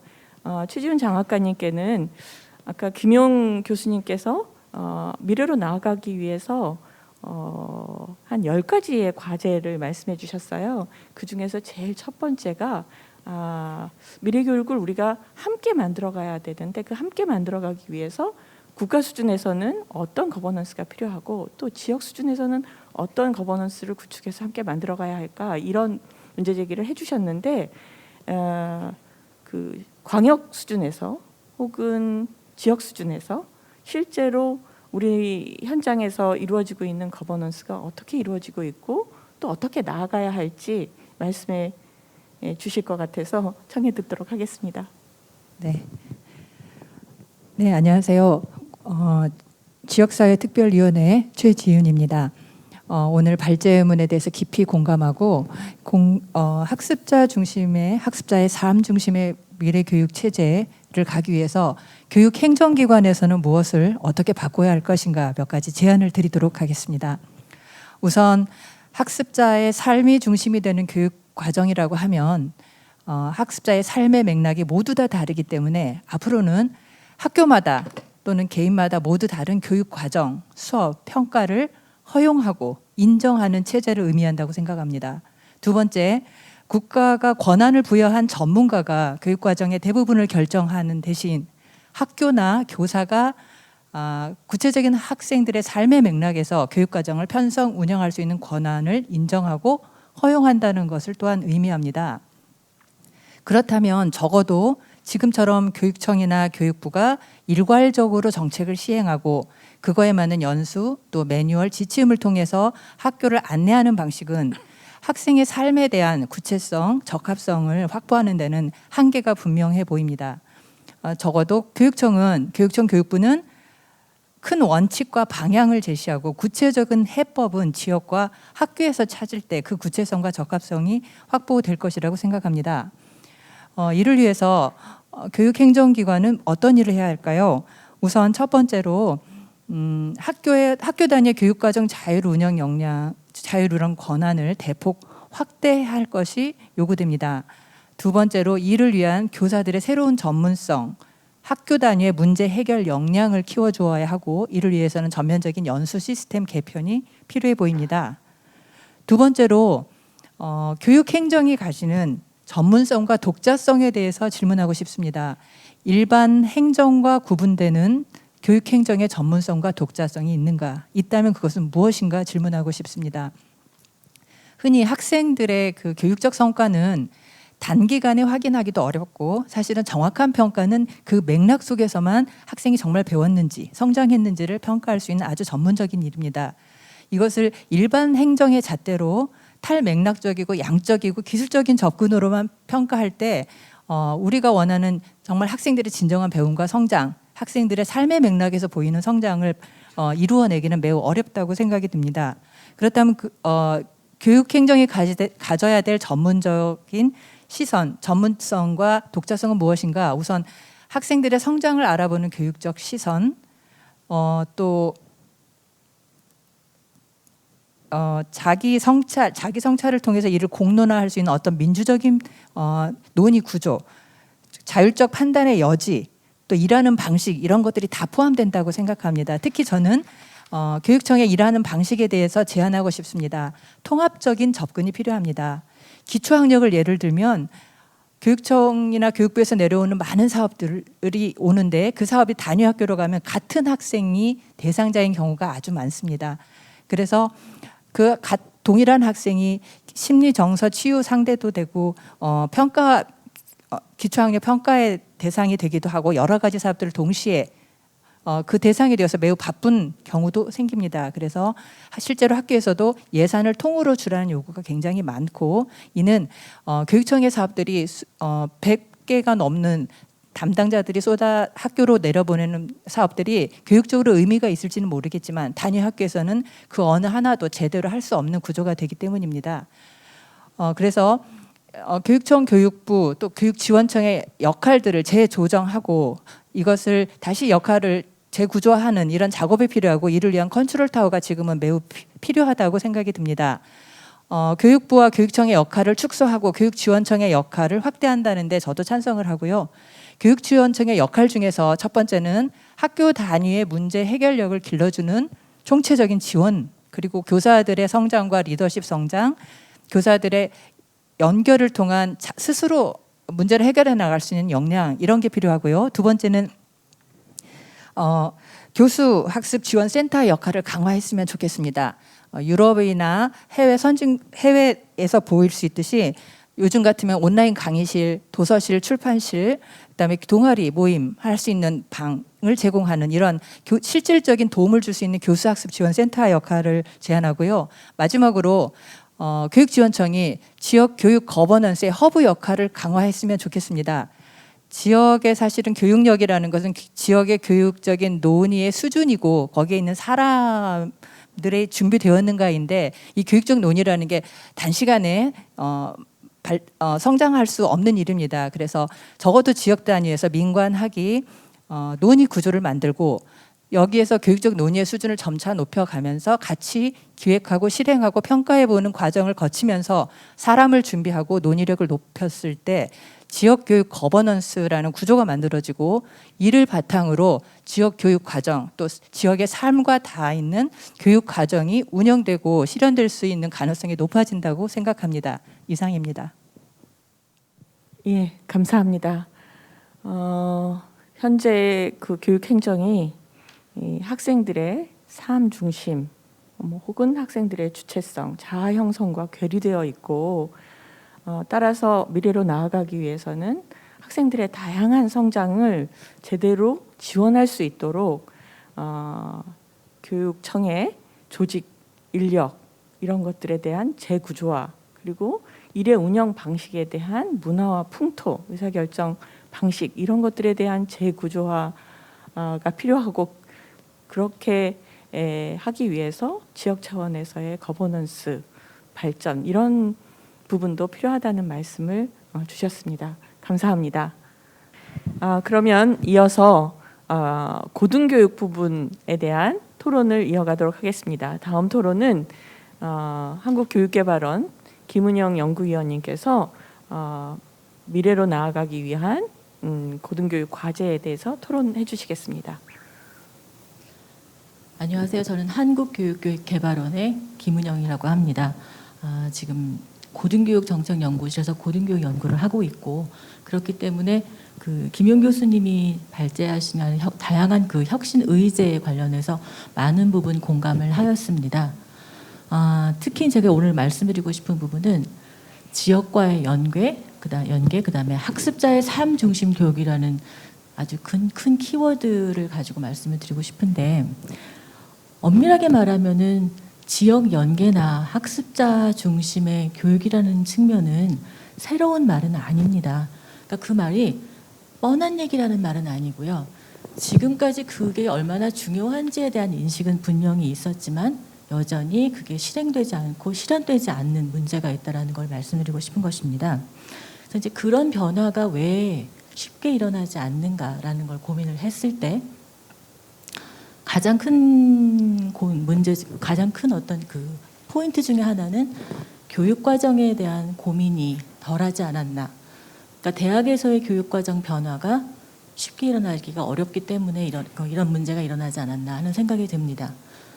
왜냐하면 좀 쉽게 조금 좀 심하게 얘기하자면은 대학 교육 과정은 개별 교수님들의 세부 전공에 의해서 결정되는 경우가 많습니다. 당연히 교육 과정이나 교육 프로그램은 대학이 결정을 해야 된다라는 생각은 갖고 있지만 사회가 변하는 거에 따라서 얼마나 수용적으로 대학 교육 과정이 변화할 수 있는가에 대한 고민을 하지 않았기 때문에 거기에 대한 성찰이 많이 필요하다고 생각을 합니다.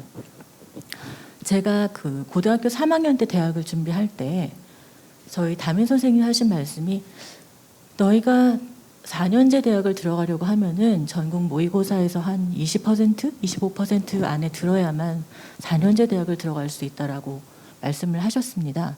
근데 지금 현재 우리나라에서 고등교육을 진입하는 물론 전문대까지 다 포함을 해서요. 그 인원 학생 비율을 생각을 한다면은 거의 80%가 넘거나 80% 정도인 것으로 알고 있습니다. 그만큼 학생의 배경 또 역량 수요가 옛날과는 굉장히 많이 달라졌죠. 그런데 우리는 여전히 소수의 엘리트를 가르쳤던 대학의 교육 방식에서 교육 내용을 가지고 학생들을 교육하고 있습니다. 이제 그 부분에 대한 성찰이나 문제가 필요하다고 생각을 하고 현재 그 우리나라 대학에 가지고 있는 학과 중심, 학문 중심의 어떤 그 학사 운영 체제가 저는 좀 큰 걸림돌이 되지 않나 생각합니다. 지나치게 이제 학문 중심의 그 지식, 저는 대학에서는 당연히 학문 지식이 굉장히 중요하고 만사에 대단한 그 기초를 제공하는 영역이라고 생각을 하기는 하지만 사회와 유리된 학문, 이론에 대한 고민이 있지 않고서는 그 많은 지식들이 다 소용이 없을 거라고 생각을 하는 건데요. 지역 연계라는 말씀을 하셨을 때 사실은 공대나 공과대학이나 이과에서는 지역 연계에 대한 고민을 조금 더 많이 할 수 있는 그 여건이 있다고 생각을 합니다. 그러니까 대학 평가를 진행했을 때 산학 연계라는 측면에서 사실 지역적인 연계를 많이 강조하는 평가 분위기 안에서는 그런 것들이 진행이 됐었어요. 그래서 지역 사회와 연계를 얘기할 때는 훨씬 더 그 이공계의 대학이 유리한 건 사실이죠. 그런데 우리나라가 우리 사회에서 그 인문사회 계열과 지역 연계를 얘기할 때는 여전히 추상적인 측면이 강합니다.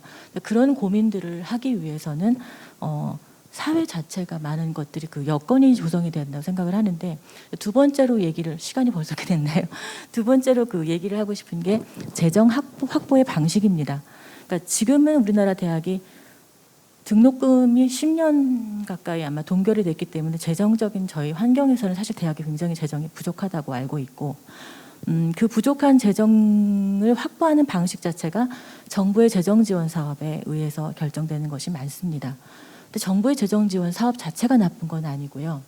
아까 말씀하신 그 실패를 인정하는 어떤 문화 이거와는 조금 더 그거와는 좀 다르게 움직여지는 게 재정 지원 사업이 아닌가 싶습니다. 왜냐하면 재정 지원 사업에서는 얼마나 우리가 잘했는지 성과가 무엇인지를 얘기를 해야 하고 실패를 해야 되는 실패나 이런 것들이 말하기 좀 어려운 부분이 있다는 걸 아마 발제자께서 말씀을 하신 걸로 알고 있습니다. 저는 그에 공감을 하는 게 제가 몇 년 전에 OECD의 어떤 회의에서 이스라엘 교육장관이 말씀하신 그 부분을 굉장히 인상 깊게 들었는데 이스라엘의 첨단 산업과 산업 발전이 있을 수 있는 거에서는 기본적으로 실패로 놓지 않고 거기에서 얻은 노하우와 경험을 가지고 다시 재도약의 기회를 마련했다라는 것, 실패를 인정하는 문화에 대해서 굉장히 강조를 하셨거든요. 그래서 그 재정 확보의 방식에 있어서 조금 더 대학이 결정하고 대학이 호흡할 수 있는 여건을 좀 만들어 주었으면 좋겠다 이런 생각을 합니다. 이상입니다. 예, 감사합니다. 대학에서 학습자 구성이 달라지고 있다는 말씀하셨습니다. 옛날에는 소수만 대학을 갔다면 지금은 지금 고등학교에서 대학교 진학하는 게 한 80% 가까이 진학을 하기 때문에 학생 구성이 달라졌고 또 아까 전에 김용 교수님께서 앞으로 대학은 청년만이 아니라 중장년 노년들이 다니게 될 것이다 이렇게 말씀을 하셨기 때문에 이렇게 대학의 학습자 구성이 달라졌을 때 대학은 교육과정을 어떻게 운영하고 학사 구조를 어떻게 해야 되느냐 하는 부분에서 분명히 그 개혁과 혁신의 과제를 도출할 필요가 있다 이런 말씀하셨고요. 이런 걸 위한 어떤 재정 투자의 중요성도 말씀하셨지만 그 투자가 성공만이 아니라 도전을 통해서도 배울 수 있는 안정적이고 장기적인 투자 그러면서도 그 어떤 그 책임감을 발휘할 수 있는 효과적인 투자 약간 이런 부분에서 두루 생각할 점이 있다는 점을 말씀해 주신 것 같습니다. 감사합니다. 다음은 그 직업 평생 교육 분야의 관점에서 토론을 두도록 하겠습니다. 국가교육회의 고등직업교육 개혁 전문위원회 최창균 위원님 모시고 말씀 듣겠습니다. 예, 안녕하세요. 최창균입니다. 저는 그 고교 단계 직업교육하고 또 대학 단계에서의 직업교육, 그다음에 평생학습 순으로 몇 가지 그 과제에 대해서 고민을 해보도록 하겠습니다. 우리나라 고교 단계에서의 직업교육은 마이스터 고등학교하고 특성화고등학교가 담당하고 있는데 두 학교 유형 간의 교육 여건 격차가 너무 큽니다. 예를 들어서 마이스터 고등학교의 그 교사 1인당 학생 수는 6.9명인데요. 특성고등학교는 10.7명입니다. 학생 1인당 교육비도 마이스고등학교는 783만 원, 특성고등학교는 577만 원, 차이가 많이 납니다. 이런 격차가 계속 정당화되기는 어렵기 때문에 어떤 식으로든 그 대책이 있어야 될 것으로 보여지고요. 그 다음에 사실 평생학습 시대에 경쟁력 있는 성인으로서 이렇게 살아가기 위해서는 기초학력이 굉장히 중요하고요. 특히 이제 대학을 진학하지 않는 학생들에게는 고교 단계에서 그 고교 단계가 이 기초학력을 보장할 마지막 기회인 셈인데 직업계 고교에서 그 보통 교과가 굉장히 경시되고 있어서 우리나라 그 직업계 고교 학생들을 보면 기초학력 미달자 비율이 굉장히 높습니다. 14%나 되거든요. 근데 독일이나 일본을 보면 2% 4%밖에 안 되니까 이 굉장히 문제가 있는 상황이다. 이 부분에 대한 개선과 고민도 굉장히 중요하겠다는 말씀을 드리고요. 그다음에 전문대학의 경우 이제 대학 단계에서 직업교육을 주로 담당하고 있는데 여러 가지 문제를 안고 있습니다. 일단 사학 의존도가 굉장히 높습니다. 학생 수 기준으로 볼 때 거의 95%가 사립입니다. 이거는 그 전 세계적으로 굉장히 유례가 없는 상황이고요. 이러다 보니까 교육 여건도 좋지 못합니다. 학생 1인당 교육비가 OECD 평균의 49%밖에 안 됩니다. 이래서는 사실 그 제대로 된 양질의 그 직업 교육이 이루어지길 기대하기 어렵다고 보여지고요. 또 학교가 굉장히 규모가 작습니다. 그래서 이제 규모의 경제 실현도 어렵습니다. 다시 말하면 효율성에도 문제가 있는 거죠. 그렇다고 이제 작은 학교가 뭔가 어떤 특정한 분야에 특성화되어 있는 것도 아니에요. 그러니까 되게 백화점식으로 학과는 많이 있습니다. 그래서 그 학과당 평균 그 전임 교수가 2.1명에 불과한 상황입니다. 뭔가 좀 작은 학교들을 좀 통폐합하면서 효율성을 더 극대화시킬 필요성이 있다고 보여지고요. 그다음에 또 문제가 직업계 고교와 잘 연계되어 있지 않다는 겁니다. 전문대 입학생 중에 5분의 1만 직업계 고교 출신입니다. 이 얘기는 무슨 얘기냐면 전문대학에서 직업교육을 실시할 때 직업계 고교에서 했던 것을 이어서 수준을 높여서 할 수 있는 게 아니고 새로 시작해야 된다는 얘기입니다. 이게 결국 이제 교육과정 같은 걸 들여다보면 직업계 고교나 전문대학은 별 차이가 없어요. 이것도 좀 말이 안 되는 상황인 것 같고요. 그러니까 그런 면에서 보면 사실은 3+2 같은 5년제 직업교육기관에 대한 어떤 전향적인 검토도 굉장히 중요한 상황이다 이렇게 보여집니다. 그다음에 우리나라 전문대의 경우는 시간제 학생 비율이 거의 없습니다. 1%도 안 됩니다. 풀타임 학위과정 위주로 운영이 되고 있고요. 성인 대상 교육 기능도 굉장히 미흡합니다. 이것도 사실 바뀌어야 되겠죠. 미국의 커뮤니티 칼리지처럼 어떤 성인 대상의 파트타임 비학위 과정이 더 중심되는 그런 식의 체제로의 어떤 그 변화와 혁신이 필요한 상황이 아닌가 생각이 됩니다. 평생학습의 경우는 우리나라 그 평생학습 참여율이 33%입니다. 이게 다른 OECD 국가들에 비해서 굉장히 낮은 수준이고요. 그래서 그 조사에 참여했던 22개국 중 16입니다. 굉장히 낮죠. 이걸 끌어올려야 되는데 이게 안 됐던 건 여태까지 우리가 그 학령기 교육을 우선시하다 보니까 이 평생학습 쪽이 굉장히 등한시 됐던 거죠.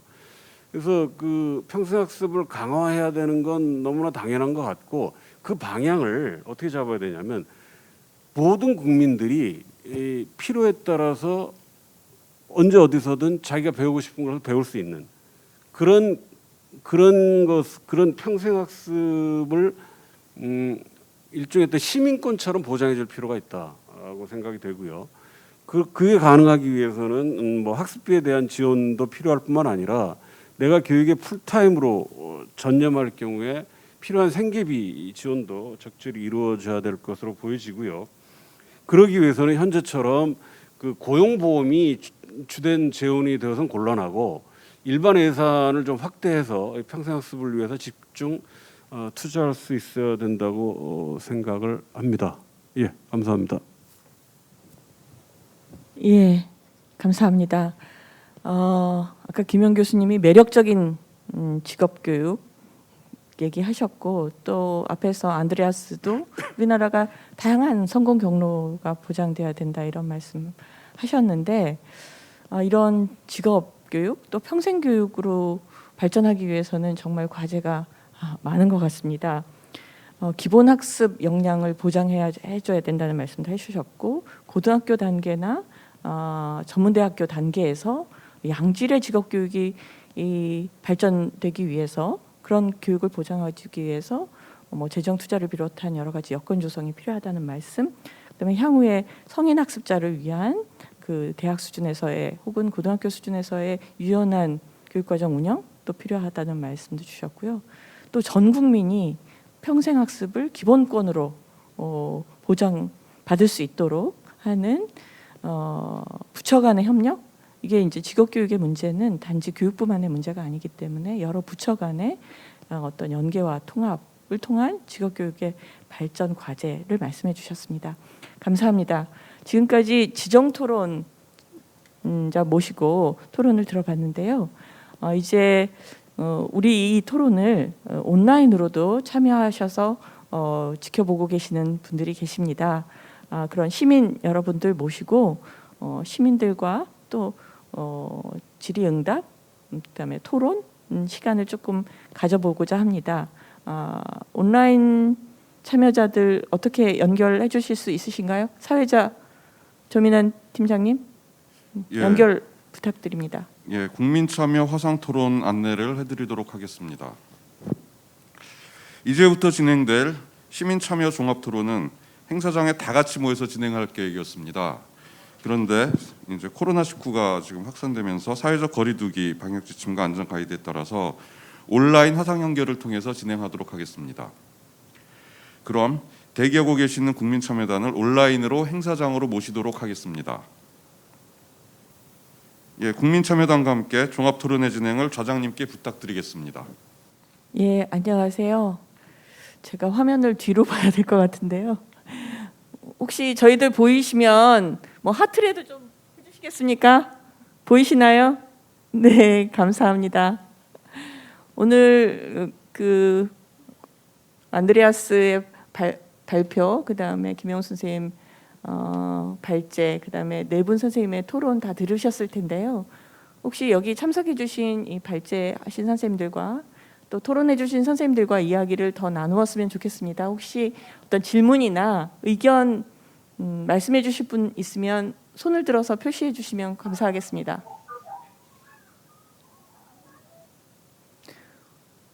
손을 들어주시죠.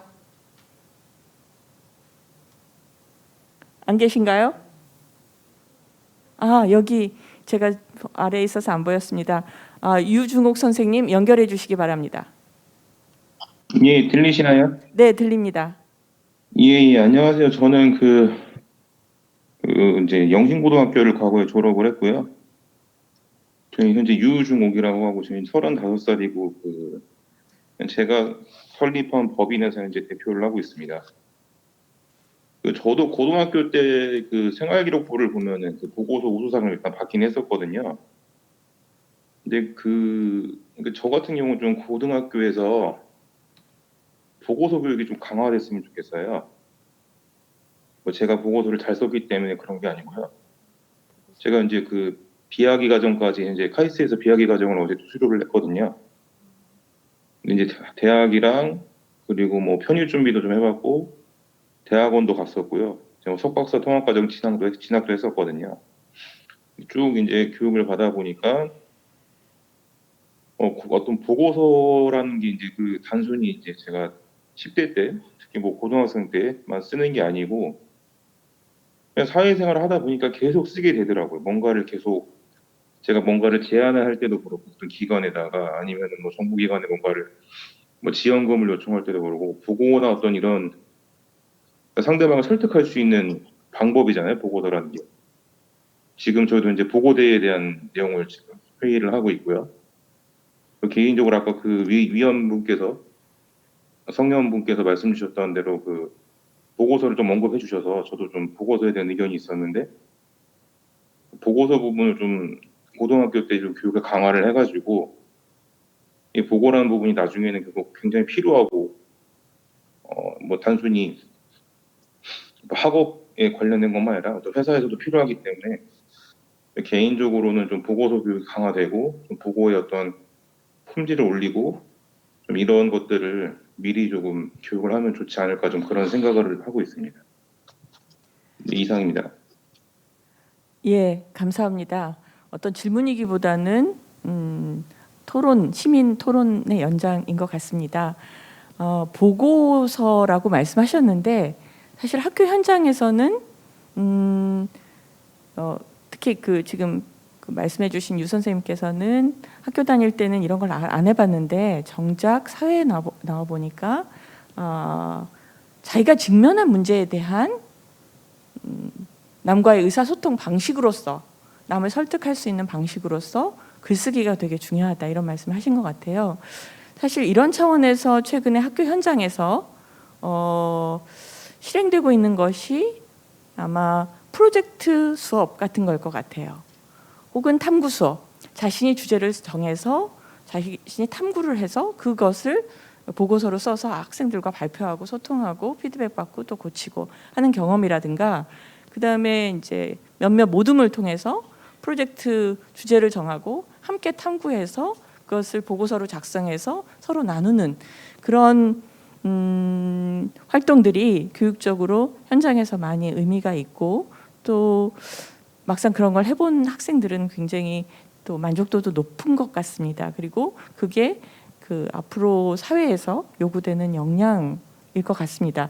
그런 부분에 대한 문제 제기를 제안을 해주신 것이라고 듣겠습니다. 또 다른 의견이나 질문 있으실까요? 네, 이주연 선생님 연결해 주시기 바랍니다.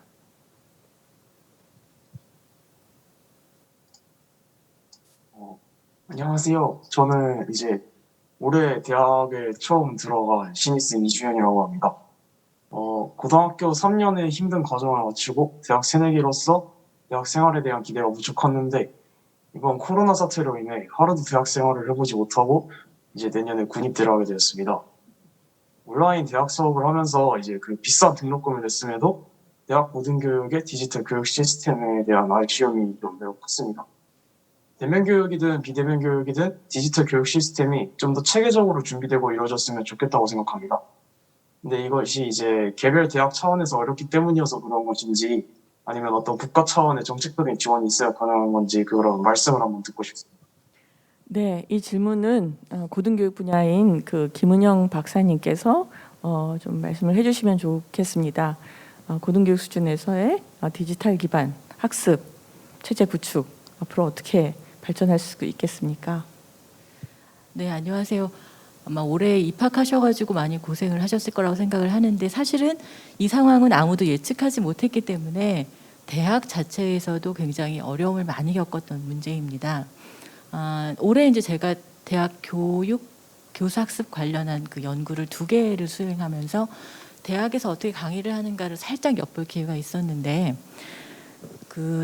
상당히 많은 그 양은 비대면 수업 안에서, 특히 이제 온라인이라든지 그러니까 비대면 수업 안에서 동영상이 업로드된 거를 이제 보게 되고 이런 경우는 조금은 제가 수동적인 방식의 이제 수업 방식 이런 것들이 많이 그 운영된 걸로 알고 있습니다. 근데 학생들이 보다 만족하고 자신들이 성과가 있었다라고 대답을 하는 거에는 그 온라인이라도 하더라도 비대면 수업이라고 하더라도 상호작용이 있는 실시간 수업이 훨씬 더 많은 것들이 구현이 돼 있었어요. 그런데 수업 활동이라든지 학생과 학생 간 상호활동, 상호작용, 교수와 학생의 상호작용 이런 것들이 그 주어지기에는 다양한 여러 가지 여건과 교수님들이 가지고 있는 교육 역량 이런 것들도 다 같이 이제 이슈가 되었다는 걸 올해 알게 된 해가 돼 있는데요.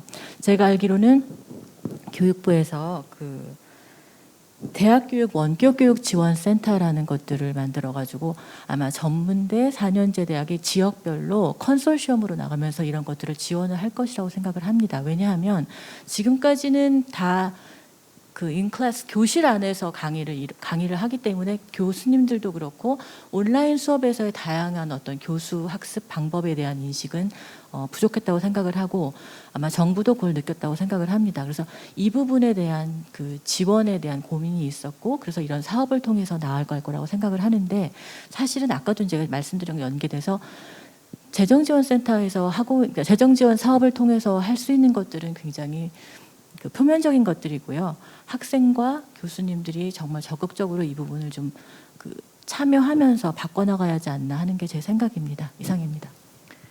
네, 이 온라인 수업은 그 고등교육 단계에서만의 문제는 아닌 것 같아요. 그래서 지금 질문해주신 분은 대학생이지만 올해 중학교를 처음 들어간 학생, 고등학교를 처음 들어간 학생들은 친구를 만나기도 전에 온라인 수업을 했기 때문에 초중등 면에서는 앞으로 온라인 수업이 어떻게 발전할 수 있을지, 학교 현장에서는 온라인 수업을 어떻게 더 잘 할 수 있을지, 혹은 온오프라인하고 어떻게 병행할 수 있을지 미래를 조금 더 고민하고 구상을 하실 것 같아서 제가 최지훈 장학관님께 조금 여쭤보고 싶습니다. 예, 저희도 이제 이 코로나 때문에 우리 앞이 이미 와버린 미래 이런 표현을 많이 쓰잖아요. 학교 현장에 분명히 많은 변화가 있었고 선생님들이 올해 많은 시행착오를 통해서 학교의 역할은 무엇인가, 학교가 해야 되는 역할이 지식의 전달인가 아니면 관계성이나 사회성이나를 같이 키우는 어떤 배움과 성장의 공간인가, 이 문제를 정말 깊이 고민했고요. 그 다음에 또 역설적으로 학교의 중요성도 깨달은 시기였다고 생각합니다. 저희가 이번에 온라인 수업을 하면서 저희가 지켜본 바로는 첫 번째는 이 시스템을 구축하는 문제, 이것도 역시 좀 안타까운 면이 있다라는 생각이 들어요. 시골로 갈수록 그 소외되는 아이들이 있고, 또 어떤 아이들은 제대로 된 그 기반도 없이 집에서 핸드폰으로 수업을 3시간, 4시간, 5시간을 봐야 되는 이런 아이들도 상당히 많습니다. 얼마 전에 저희가 작은 간담회를 했는데 그 선생님이 울먹울먹 하시더라고요. 정말 가슴이 아팠어요. 저희들이 교육 행정을 하고 그 교육 재정을 집행하는데 연초에 플래닝 된 것들을 그대로 실행하고 반드시 그 지침대로만 집행해야만 하는 것인가, 이 재정의 시스템이. 이런 상황에서 남은 예산을 전부 다 모아서 그 아이들에게 집에서 공부할 수 있는 시스템을 정말 좀 더 세심하게 꼼꼼하게 갖추어 주도록 예산을 그렇게 모아서 쓰는 방법은 정말 없는 것인가에 대해서 참 개인적으로 안타까웠습니다. 그래서 시스템을 구축하는 부분이 하나 있고, 이제 두 번째로는 아이들과의 관계를 유지하는 부분이 있는데, 이것은 교사 개인의 노력도 있고 이제 학습 공동체 차원에서 그게 뭐 플랫폼은 다양해요. 구글을 쓰든 줌을 쓰든 뭐 다양하지만 어떤 걸 하더라도 아이들하고 개인적인 관계를 형성하고 그 관계의 질을 높이는 것, 이건 사람과 사람의 관계의 문제이기 때문에 이것을 해낼 수 있는 의지와 여유, 그리고 그걸 또 할 때 지원해 줄 수 있는 행정 시스템, 이런 것들이 좀 유연하게 작용을 해줘야 선생님들이 어떤 상황에서도 아이들과 관계의 끈을 놓지 않고 그 아이와 그 관계 속에서 온라인 수업이든 오프라인 수업이든 이어갈 수 있다고 생각합니다.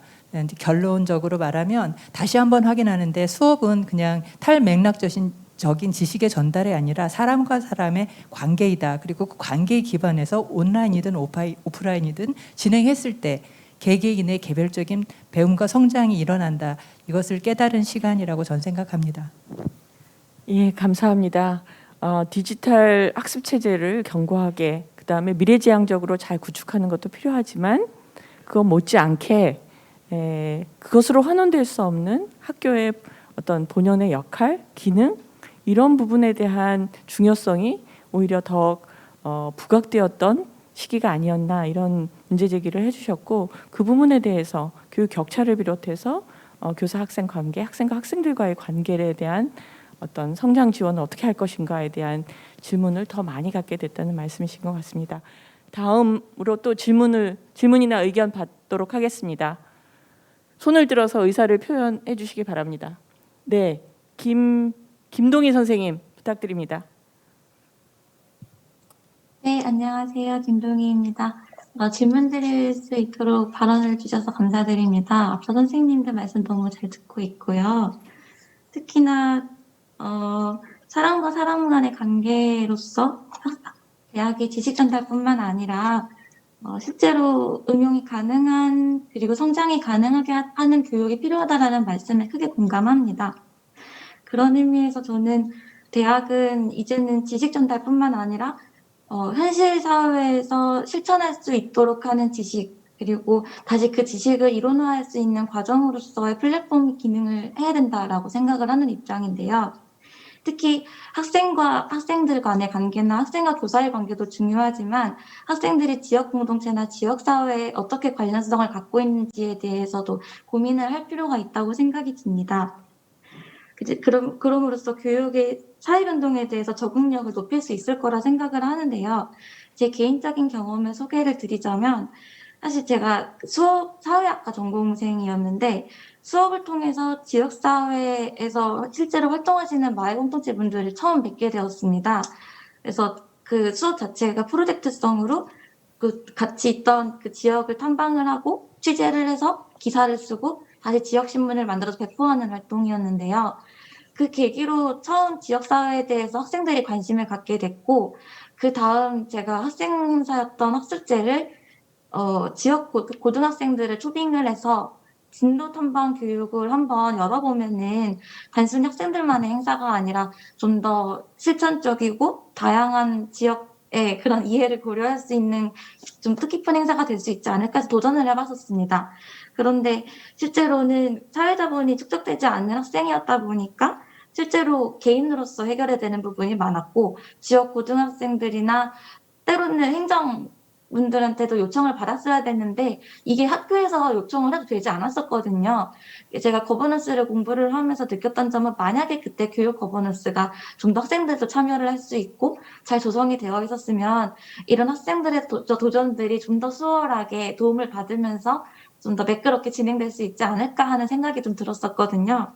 그런 의미에서 아까 또 여러 가지 말씀하시면서 교육 거버넌스에 대해서도 강조점이 있었었는데, 교육 거버넌스의 관점을 단순히 교육 방식을 어떻게 전달할 것인가, 교육의 틀을 어떻게 가져갈 것인가를 뿐만 아니라 그 교육의 3조체인 중에서 주요한 학생이 그 교육 거버넌스에서 역할은 단순히 그 교육 과정에 대해서의 의문을 제시를 하고 새로운 그러니까 좀 애로사항을 하는 민원 제기 형식이 아니라 실제 학생들이 교육의 틀을 깨고 새롭게 도전할 수 있는 독창적인 상상을 좀 실천해 볼 수 있을 만한 장으로서도 기능을 하도록 조성을 하는 게 좀 더 뭔가 이상적으로는 바람직하지 않나 생각이 들거든요.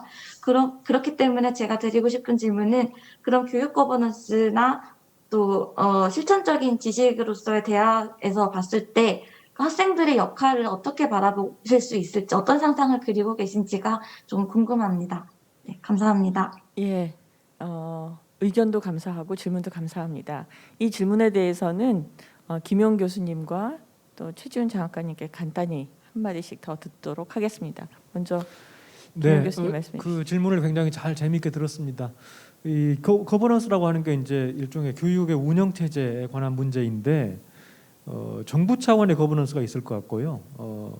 기관 운영 차원의 거버넌스가 있을 것 같아요. 그런데 정부 차원에서는 또 현재는 우리가 중앙정부 수준의 교육부라고 하는 그 행정 조직을 두고 있고 광역 수준에서 이제 교육자치를 하고 있는 형편인데, 우선 이제 정부 차원의 거버넌스 과제를 생각해 보면 교육이라고 하는 게 교육만의 문제가 아니고 고용이나 노동이나 복지나 이런 것들과 상당히 긴밀하게 관련돼 있는 문제, 그리고 그 관련성이 점점점 심화되고 있는 그런 상황인 것 같거든요. 그런 점에서 이 중앙정부 차원에서는 그 교육과 고용과 노동과 복지 이런 것들을 어떻게 더 유기적으로 운영할 수 있는 체제를 갖출 것인가라고 하는 게 하나 과제가 되는 것 같습니다.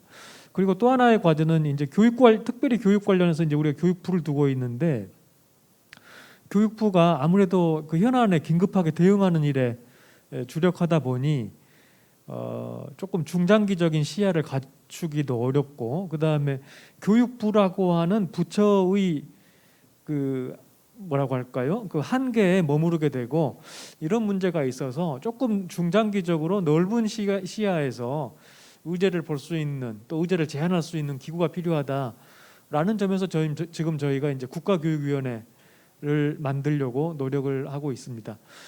지방 자치단체와 관련해서는 아마 최지훈 장학관님이 잠시 다시 말씀드리겠지만 그냥 짧게 말씀드리면 광역 수준의 자치 외에 기초 수준에서의 자치를 조금 더 활성화해서 주민 참여를 이끌어내는 그래서 일종의 지역의 재생을 도모하는 그런 변화가 필요한 것 같고 광역 수준에서는 특별히 고등교육과 관련해서 대학과 지자체와 산업체와 그 지역의 또 시민사회와 이런 전체적으로 그 아우러진 그래서 그 광역 단위의 고등교육과 그 지역 발전을 연계해서 고민할 수 있는 그런 어떤 이 지역 단위의 플랫폼, 고등교육 플랫폼 이게 좀 중요한 과제 같습니다.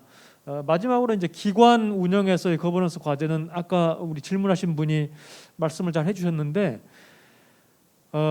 뭐라고 할까요? 그동안에 그 운영 과정에 참여하지 못하고 객체 또는 대상으로 되어 있던 존재들이 운영 과정에 참여할 수 있도록 하는 문제가 중요한 과제 같아요. 그래서 우선 대학으로 말하면 대학의 평의회가 존재하고 학생 대표가 참여하고 있는데 지금보다 조금 더 학생의 참여를 확대하는 방안 또 초중등학교 단계에서는 학교 운영위원회라고 하는 의사결정 기구가 존재하는데 학교 운영위원회 안에 학생 참여를 보장하는 방안, 더 확대하는 방안 이런 과제가 저희에게 있는 것 같습니다. 이상입니다. 예, 감사합니다. 최정림 장학관님께서도 말씀을 해주시죠. 네, 일단 새로운 교육 체제는 한두 사람의 전문가가 아니고 광범위한 사회적 합의에 기반해서 새로운 교육 체제를 같이 고민하고 실행한다는 의미에서 국가교육위원회가 반드시 필요하다고 생각하고요. 이 정부 단위의 거대한 사회적 합의체가 실제로 작동하려면 기초지자체, 지역 단위에서 작은 교육 거버넌스가 실제로 작동하고 있을 때 그 힘을 바탕으로 국가교육위원회가 움직여질 거라고 생각해요. 그렇지 않으면 지역의 입장에서 보면 저희는 그냥 교육부가 또 하나 더 있는 것 같은 그런 느낌을 받을 거라고 생각을 합니다. 그렇다면 진짜 살아 움직이는 저 밑에 지역의 모세혈관 같은 지역 교육 거버넌스가 정말로 어떻게 작동할 것인가 그리고 누가 작동할 것인가라는 고민이 남습니다. 현재 교육청에서는 학교에서는 혁신교육 10년을 한 지역일수록 뭐 지역교육, 마을교육, 지역교육 공동체라는 용어들이 많이 사용되고 있고 학교가 지역의 시설이나 사람을 활용한다, 교육에 활용한다 이 차원을 넘어서 진짜 지역 주민과 같은 비전을 공유하고 지역의 교육의 비전을 공유하고 같이 실행해 나가고 거기에서 같이 책임을 져주는 이런 구조들이 조금씩 만들어지고 있거든요. 이것을 좀 더 확대시켜서 지역에서 단순히 지자체와 교육청의 행정적인 협조 여기를 넘어서서 민관, 학이 실질적으로 모여서 우리 지역 아이들의 삶에 대해서 같이 고민하고 어떤 교육을 어떻게 받을 것인가 이런 비전을 공유하고 구체적인 실행에 있어서 그 학교가 하고자 하는 교육 과정 또 지역에서 꿈꾸는 지역 교육 과정 사실은 이 둘의 경계 세우기나 역할 분담하는 것도 지금 굉장히 어려운 과제 중에 하나거든요. 이런 것들을 이 지역 교육 거버넌스 단위에서 조정하고 같이 실행해 나가고 좀 더 지역의 교육의 질을 함께 높여 나갈 수 있는 이런 지역 거버넌스 구조가 굉장히 필요하고 그걸 위해서 지금은 중간 지원 조직이라는 걸 많이 만들고 있어요. 지자체와 교육청 사이의 중간 지원 조직. 그래서 이런 것들을 통해서 기초 지역의 기초적인 교육 거버넌스 논의 구조를 먼저 만드는 것이 지금 가장 중요한 일이 될 거라고 생각합니다. 답이 되었는지 모르겠습니다. 예, 제가 두 분께 들었는데요. 생각해 보니까 아까 최창균 박사님께서도 직업교육을 발전시키기 위해서는 그 국가 수준에서 교육부 이외에 다른 부처와의 연계 협력, 통합 이런 거버넌스가 필요하다는 말씀을 해주셨어요. 그래서 그때 이제 시간이 조금 부족했기 때문에 중앙 수준에서도 그렇고 직업교육이 중앙 수준에서의 거버넌스뿐만이 아니라 생활권 내에서 혹은 기초 수준에서 혹은 광역 수준에서 직업교육이 발전하기 위한 어떤 거버넌스 그리고 지금 질문해 주신 분은 그런 거버넌스에 다양한 주체가 참여해야 되고 특히 그 학습자가 거버넌스에 어떤 방식으로 참여를 함으로써 참여를 좀 해서 뭔가 조금 더 학습도 되고 그 발전해 나가는데 도움이 될 것 같다는 의견을 주신 것 같은데 그 부분에 대해서 직업교육 영역에서는 어떻게 생각하고 계신지 조금 더 말씀을 해주실 수 있을까요? 글쎄요, 어떤 걸 요구하신지 모르겠는데 일단은 이제 뭐 쉽게 생각해 볼 수 있는 거는 이제 예를 들어서 이제 그 고교 단계 직업 교육 같으면 이거를 그 교육부만이 할 영역은 아니라고 보여집니다. 말하자면 뭐 농업 관련된 뭐 직업 교육이면 농업 관련된 부처가 오히려 더 집중적으로 관여할 수 있을 테고 이런 식으로 좀 다양한 부처들이 그 직업 교육에 참여할 수 있는 기회가 더 열리고 확대되는 게 저는 중요하다고 생각이 되고요. 그다음 이제 대학 단계에서 보면 사실은 아까 말씀드렸던 것처럼 우리 그 직업 교육이 굉장히 그 사학 위주로 돼 있어서 굉장히 열악한 투자가 많이 이루어지지 못하고 그래서 결과적으로 양질의 교육이 이루어지지 못하는 그런 문제가 있어서 조금 더 이렇게 공영화, 공공성을 확대할 필요가 있다고 보여지는데 그 지역 내를 들여다보면 예를 들어서 고용부 사이드에 뭐 폴리텍도 있고요. 또 뭐 많지는 않지만 일부 그 도립 전문 대학들이 있습니다. 제 생각에는 이런 기관들이 좀 연계되거나 공적으로 좀 합쳐서 사이즈를 좀 키울 필요가 있고 여기다가 이제 일부 그 사립 전문 대학들을 좀 공영화해서 좀 이렇게 같이 그 볼륨을 키워서 이제 지역 사회의 다양한 평생학습 수요에 대응하는 그런 체제를 갖추는 것도 상당히 중요하지 않나 이렇게 생각을 하고 있습니다. 예, 이상입니다. 예, 감사합니다. 또 그 시민 참여해 주시는 분들의 예, 질문이 있어요. 김다경 선생님 질문해 주시기 바랍니다. 네, 안녕하세요. 지금 저는 국가교육회의 청년특위에서 위원 활동을 하고 있어요. 그래서 교육에 대한 관심도가 많이 높은데 특히 이제 평생교육에 관련된 내용에 대해 좀 질문을 드리고자 해요. 그래서 오늘 위원님들 이제 기조발제 해주신 내용들 잘 들어보면서 그 기초학력과 평생교육에 대한 그런 이제 좀 궁금증이 생겼어요. 그래서 지금 전 국민의 한 14% 정도가 이제 기초학력에 대한 이제 이슈가 있는 상황인데, 단적인 예로 들자면 이제 검정고시를 봐야 하는 상황들이 생길 수 있잖아요. 근데 이제 그런 검정고시 같은 이 기초학력에 대해서는 온라인으로 이 학습이 제공되지 않는 경우가 많아서 사설에서 운영하는 이제 교육을 받아야 하는 경우가 많은데 워낙 교육비도 높다 보니까 오히려 이 참여율을 저조시키는 경우가 굉장히 많아요. 근데 뭐 흔히들 다 아시겠지만 이제 공부하는 때가 있다고들 많이 말씀하시잖아요. 근데 이제 기대 수명도 증가하고 개인의 영역이 이제 너무 다방면으로 발전을 하다 보니까 이제 뭐 초융합 시대에서는 여러 가지를 한꺼번에 배우지 않으면은 이 사회에서 도태되기 십상인데 뭐 하다못해 SNS부터 시작해서 스마트폰 사용법, 뭐 음식 주문하는 거, 뭐 은행 방문하는 것조차도 다 학습을 해야만 우리가 이제 사회인으로서 이제 발전적으로 성장할 수 있는데, 근데 그 말 그대로 지금 드렸던 내용들을 총체적으로 종합을 해보면 우리가 이제 교육을 평생 받아야 하는 것이잖아요. 그런데 이제 신청주의에 의존을 하다 보니까 이시 또는 그 학위 취득만을 위해서 평생 교육이 이루어지다 보니 아무래도 각자 그 세주기에 맞춘 교육을 시기적절한 때 받기가 굉장히 어렵더라고요. 그래서 포털을 통해서 온라인으로 평생 교육에 대해서 여러 가지를 좀 찾아보면 워낙 이게 여기저기 분산이 많이 되어 있다 보니까 맞춤 정보 찾기도 굉장히 어려운데 이런 이 각자의 생애 주기에 맞추어서 범국민적 평생 교육에 대한 좀 계획이 있을까 싶어 좋은 방법이 없을지 여쭤봅니다. 예, 최창균 박사님 평생 말씀해 주시기 바랍니다.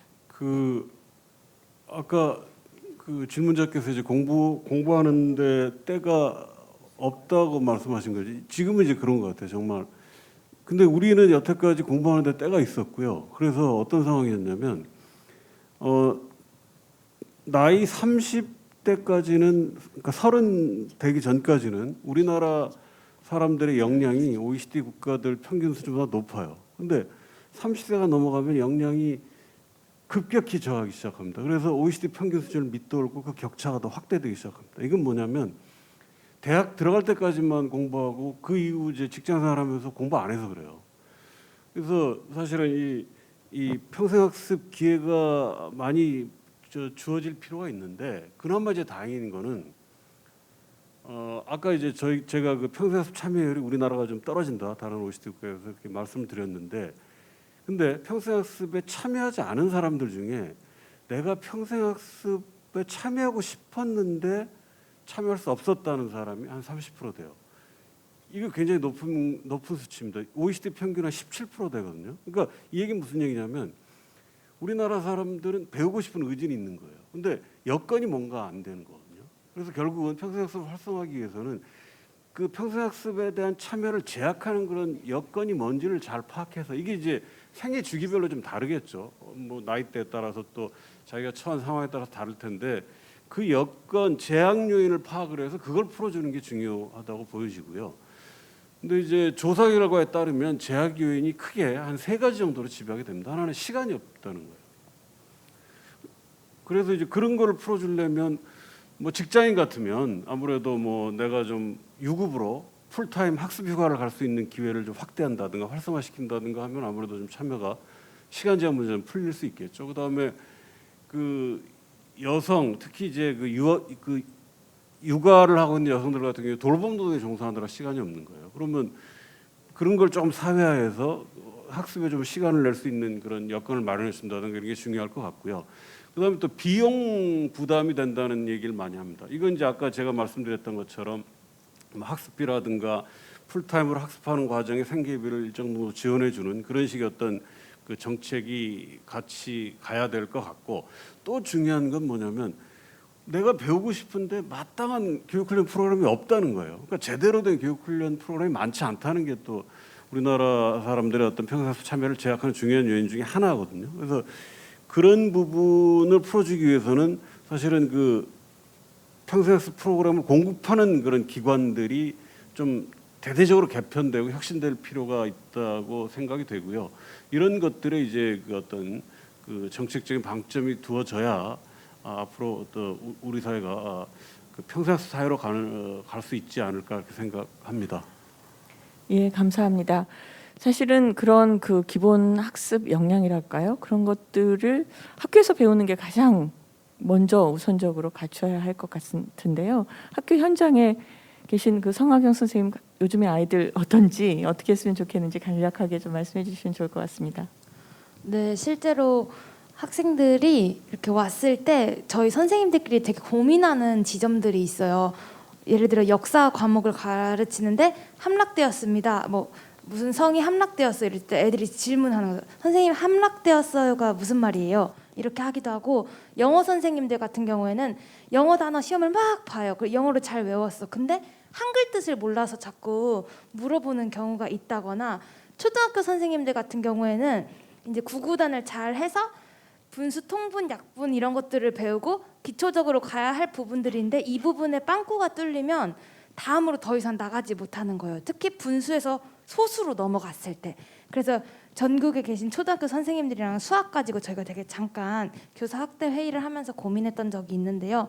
이렇게 아이들이 뭔가 지식을 배우면서 해야 하는 것도 있다고 했지만 미래 교육에서 진짜 중요한 건 아까 김용 교수님 발제에서도 말씀하셨지만 무언가를 아는 지식보다 무언가를 할 수 있는 지식도 함께 필요하다. 역량도 필요하다라고 얘기를 하셔서 저는 그 기초학력에 대한 관점이 우리가 미래 교육을 보면서 단순히 국영수 지식적인 측면 그건 기초학력 그 기초학력이 아니라 아이들이 기본적으로 알아야 할 것으로 가지고 가고 그것 이외에 미래교육, 미래 세대를 바라보면서 그 시대를 살아갈 수 있는 역량으로 다시 재정이 되는 것이 필요하다고 생각합니다. 네. 예, 감사합니다. 이제 주어진 시간이 다 한 것 같습니다. 오늘 그 시민참여단 그 온라인으로 참여해 주신 여러분 감사합니다. 뿐만 아니라 오늘 중요한 발제도 해주시고 토론에 참여해주신 여러 선생님들 감사합니다. 이 토론의 주제가 우리가 함께 만들 미래교육의 방점이 있다고 생각합니다. 오늘 이렇게 관심 갖고 참여해주신 분들을 비롯해서 국민들과 함께 미래교육의 의제에 대해서 진지하게 토론하고 그것을 함께 만들어갈 수 있도록 국가교육회의 그리고 앞으로 만들어질 국가교육위원회에서는 지속적으로 노력할 것입니다. 이상으로 오늘 토론을 마치도록 하겠습니다. 감사합니다. 네, 좋은 말씀 감사합니다. 미래교육 100분 토론 세계가 보는 한국교육 우리가 만들 미래교육에 참여해주신 류방란 중장기 교육 전문위원회 부위원장님과 패널 그리고 온라인 영상을 통해 함께해주신 시민참가단 여러분들께 깊은 감사를 드립니다. 이제 오늘 준비된 2020 대국민 보고 사전 행사 미래교육 100분 토론의 약속된 시간이 모두 끝났습니다. 잠시 후 오후 2시 반부터는 본 행사인 2020 대국민 보고대회가 진행되며 국가교육회의 3기 활동 및 사회적 협의를 통해 마련한 미래교육 체제 수립 관련 정책 방향과 교육 이제를 국민들께 발표할 계획입니다. 민간학위 교육 주체로 참여하는 사회적 협의 과정과 성과를 국민과 공유하며 소통하기 위해 준비하였으니 많은 관심과 참여를 부탁드리겠습니다. 그럼 지금까지 사회를 맡은 국가교육회의 연구지원팀장 조민환이었습니다. 감사합니다.